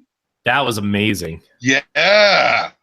Which that's going to be amazing if Switch has such a strong lineup for fall. You got Pokken in September, Mario in October, Xenoblade probably November, I'm assuming, right? Because they need a big November game. Well, you got Skyrim somewhere in there. You got Fire Emblem Warriors somewhere in there. You got NBA 2K18 coming. Yeah, all NBA 2K, FIFA, Monster Hunter, Double Cross is probably going to make its way over here at some point. More than likely. NBA Craig was talking about this, and I definitely feel that Xbox One X is Microsoft is in trouble. Much get all of Nintendo's holiday games just for the system itself instead of the $500. Eddie, you were literally a Red Hot Chili Peppers song. You went go robot. I still feel like the Switch. I feel like Nintendo has positioned themselves well to make the Switch a good companion to your first console, and as a huge Nintendo fan. I mean, yeah, you, me, and Eddie, Nintendo is always going to be our first console, but in terms of the general gaming audience, if you own a PlayStation or an Xbox, the Switch is really making a good case for it to be your second console, and it's making a strong stand to be your primary. Yeah, I mean, yeah, It's really just the games they're showing are really interesting and awesome. They're actually, what are they showing right now? What is this game? I don't know. Let me pull it up. Is this Xenoblade? No, possibly. It might be Xenoblade. Yeah, Xenoblade. But man, Nintendo's first party is really killing it, and they're doing such a good job of spacing everything out, but also making you anticipate their next title. And that's why I'm really excited to be a Nintendo fan right now, because Wii U, we didn't have a new big Nintendo title every 6 weeks. It was more like every 6 months. Yeah, no kidding. And then that stealth announcement at Treehouse. We're getting the official remake to Metroid 2. Yeah, gosh. Return of Samus becomes Samus Returns. Hey, Larry. the guys from AM2R was just like, "Hey, Nintendo, I've been talking with him. So where's my like, job offer? Yeah. No, and I told Steve, I said, you know what? I am officially going with the brand new Metroid split timeline theory, because I'm sorry, AM2R is just such a beautiful, perfect piece of artwork that I don't want that canon disrupted in my head. So I'm now officially starting the Metroid split timeline theory. AM2R and Samus Returns now exist in separate realities. That's it. That's how I'm going to rectify this shit in my head. That's funny. But yeah, no, I mean, it was solid front to back for a little 25-minute showing to come in and just mop the floor with everybody. You know, I was so ready for disappointment. I was okay with the fact that I'm getting Ori 2. I'm like, you know what? If I don't see Metroid this year, my game of the show, because it's just so beautiful and perfect in all the right ways. And then Metroid comes in that, and like I said, Beyond Good and Evil 2, and then Prime 4. I'm like, we just hit the holy fucking trinity, at E3, and then top of that, Samus Returns just bigger and bigger, and at this point, the only things we have left to bitch about now are Half-Life 3 and F-Zero, which, by the way, we're waiting for comment, Gabe. Where the fuck you at with that? So, yeah, like I told Ray and Corey, I like Nintendo snatched everybody wigs and purses and shoes and everything with this conference. Like they just smashed it. And they were just like, here, Metroid Prime 4, but we're doing development, so we can't show you nothing. But we're gonna give you a little bit something extra, babies. Metroid Samus Returns, and then they gave us the amiibo, and that Metroid amiibo is going to sell out pretty quick because everybody's going to be squishing the Metroid itself. Like, yes. But guys, I hate to do it, and thank you for inviting me on to cream myself a little bit more. But I got to go pick up a larva of my own here, and then get back to doing a few other things. Eddie, I will hit you up with a message so that we can record in a little while as well. All right. Larry, where can we find World 11 Podcast? You'll find us all over the place on Twitter at World1_1 Podcast. Click like on the Facebook page so you can get our news, content, reviews, and occasional giveaways and other goodies in your Facebook feed. Join the conversation, join the group on our forums group, World 11 Podcast forum on Facebook, and you'll of course find us at our home on shoutengine.com, as well as on iTunes and Google Play Music, DNA Network, Podknife, and coming soon to NGR Radio. Yes. Yes. So, I'm working on that as soon as Ed and I are done. I'm going to the RSS feed. What? I've got a direct link for the RSS feed. Do you want it? Yeah, go ahead and send it to me. That's the dynamic feed that'll update. So yeah. Go ahead and send that to me. Will do. Guys, take it easy. Thank you so much. Bye, Larry. See you, Larry. See you tonight. Take it easy. Yeah, I'm adding optional opinion. I'm adding optional opinion and World 11 to the show pages of NGR Radio. I love you guys so much. Like I honestly, I would like to do more with you and Larry than anything else right now. Like I love you guys and your interviews and stuff so much that it's just like, yeah, I'm just, everything is just, it's amazing. Don't get me wrong. I love Matt. I love Matt and I love NGR Radio. I'm just saying, yes, World 11 is also amazing. What about optional opinion? I don't get no love. Optional opinion's amazing, Ed. No, really, it is. It is. People keep forgetting my baby. I'm like, that's my podcast. I work hard for it. Oh man, this game looks amazing. Oh my gosh, this looks so good.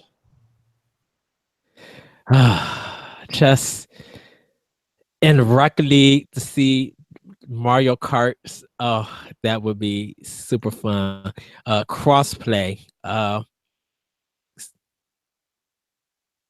What in Rocket League? Yes. Yeah, well, they confirmed there's Nintendo stuff in this version of Rocket League, so that'll be interesting. It's gonna be so weird, like if you're cross-playing with someone on Xbox One and you just see this cart drive by with a Mario hat on. Because they confirmed cross-platform play. That's interesting. They're really showing off the characters for Xenoblade right now, by the way. If you guys are still watching and hanging out with us on the stream. I do only have a few minutes left, though. I should probably spend time with my wife since I'm off today and she's not at work today. So. Oh. Well. Everybody, I'll go ahead and plug in. On Twitter at that retro code. You can also hear Nintendo Power Block at NGR Radio on YouTube. You can hear my podcast, Optional Opinion, at SoundCloud, iTunes, Google Play, the Anonymous Radio Network.podbean.com. I am going to do a follow-up to the E3 conferences. I'm sorry, everybody, for being late. I'm just going to combine all the conferences that I didn't do, which is Microsoft, Ubisoft, Sony, and now Nintendo and Bethesda. Like, so I'm gonna do all 5 in one show. You also go read my stuff, the moment at skirmishfrogs.com. And yeah, listen to my other podcast also at World 101 Podcast at shoutengine.com that I do with Larry Giver. Thank you guys for joining us for this episode, for this live stream. Nintendo just once again just killed it. Yeah, we'll probably go more in depth on Thursday's show, probably, of everything that happened during the Nintendo Treehouse and the Direct and all the other Switch games that were announced not on the Nintendo's Direct, like the Mario Rabbids stuff. Like, there's a lot of stuff I think we should get into on Thursday. So that episode is going to be interesting. Yes. Like I said, we're returning. This is not a normal episode of Power Block, but it will be going up on the feeds just for your listening pleasure. It's not a standard episode, but next time we will have a proper episode of E3. This was an amazing E3. Yes. I mean, what everybody else announced compared to what Nintendo announced, like I was hyped for a lot of games, and then Nintendo just kind of blew everything out of the water with their announcements and their showing. Like, this Xenoblade looks amazing right now. But yeah, I guess I'll go ahead and plug myself. You can follow me on Instagram at Corey in HD, on Twitter at Corey Hudson in HD. You can find this show on our NGR Radio YouTube page and on ngrradio.com. I'm actually going to go update the website right now with some things from World 1-1 and Optional Opinion from Edward and Larry's. Gosh, you guys need to go back and listen to some of the interviews they've been doing lately. It's amazing. What else is there? Sorry, I'm just entranced in this battle system. You can also check out all of our content on ngrradio.com. I need to get to writing again. I haven't been writing in a long time. Ed's put some reviews and some current things up there, though. So Ed's keeping up. Ed's the good one. Ed's the one that keeps up on everything. Yay. What else? I think that's it. We'll see you on Friday, I guess, for our normal episode. Yes. Thank you guys for watching this live stream. We will see you guys later. All right. Have a good time, everybody. Enjoy the rest of E3. And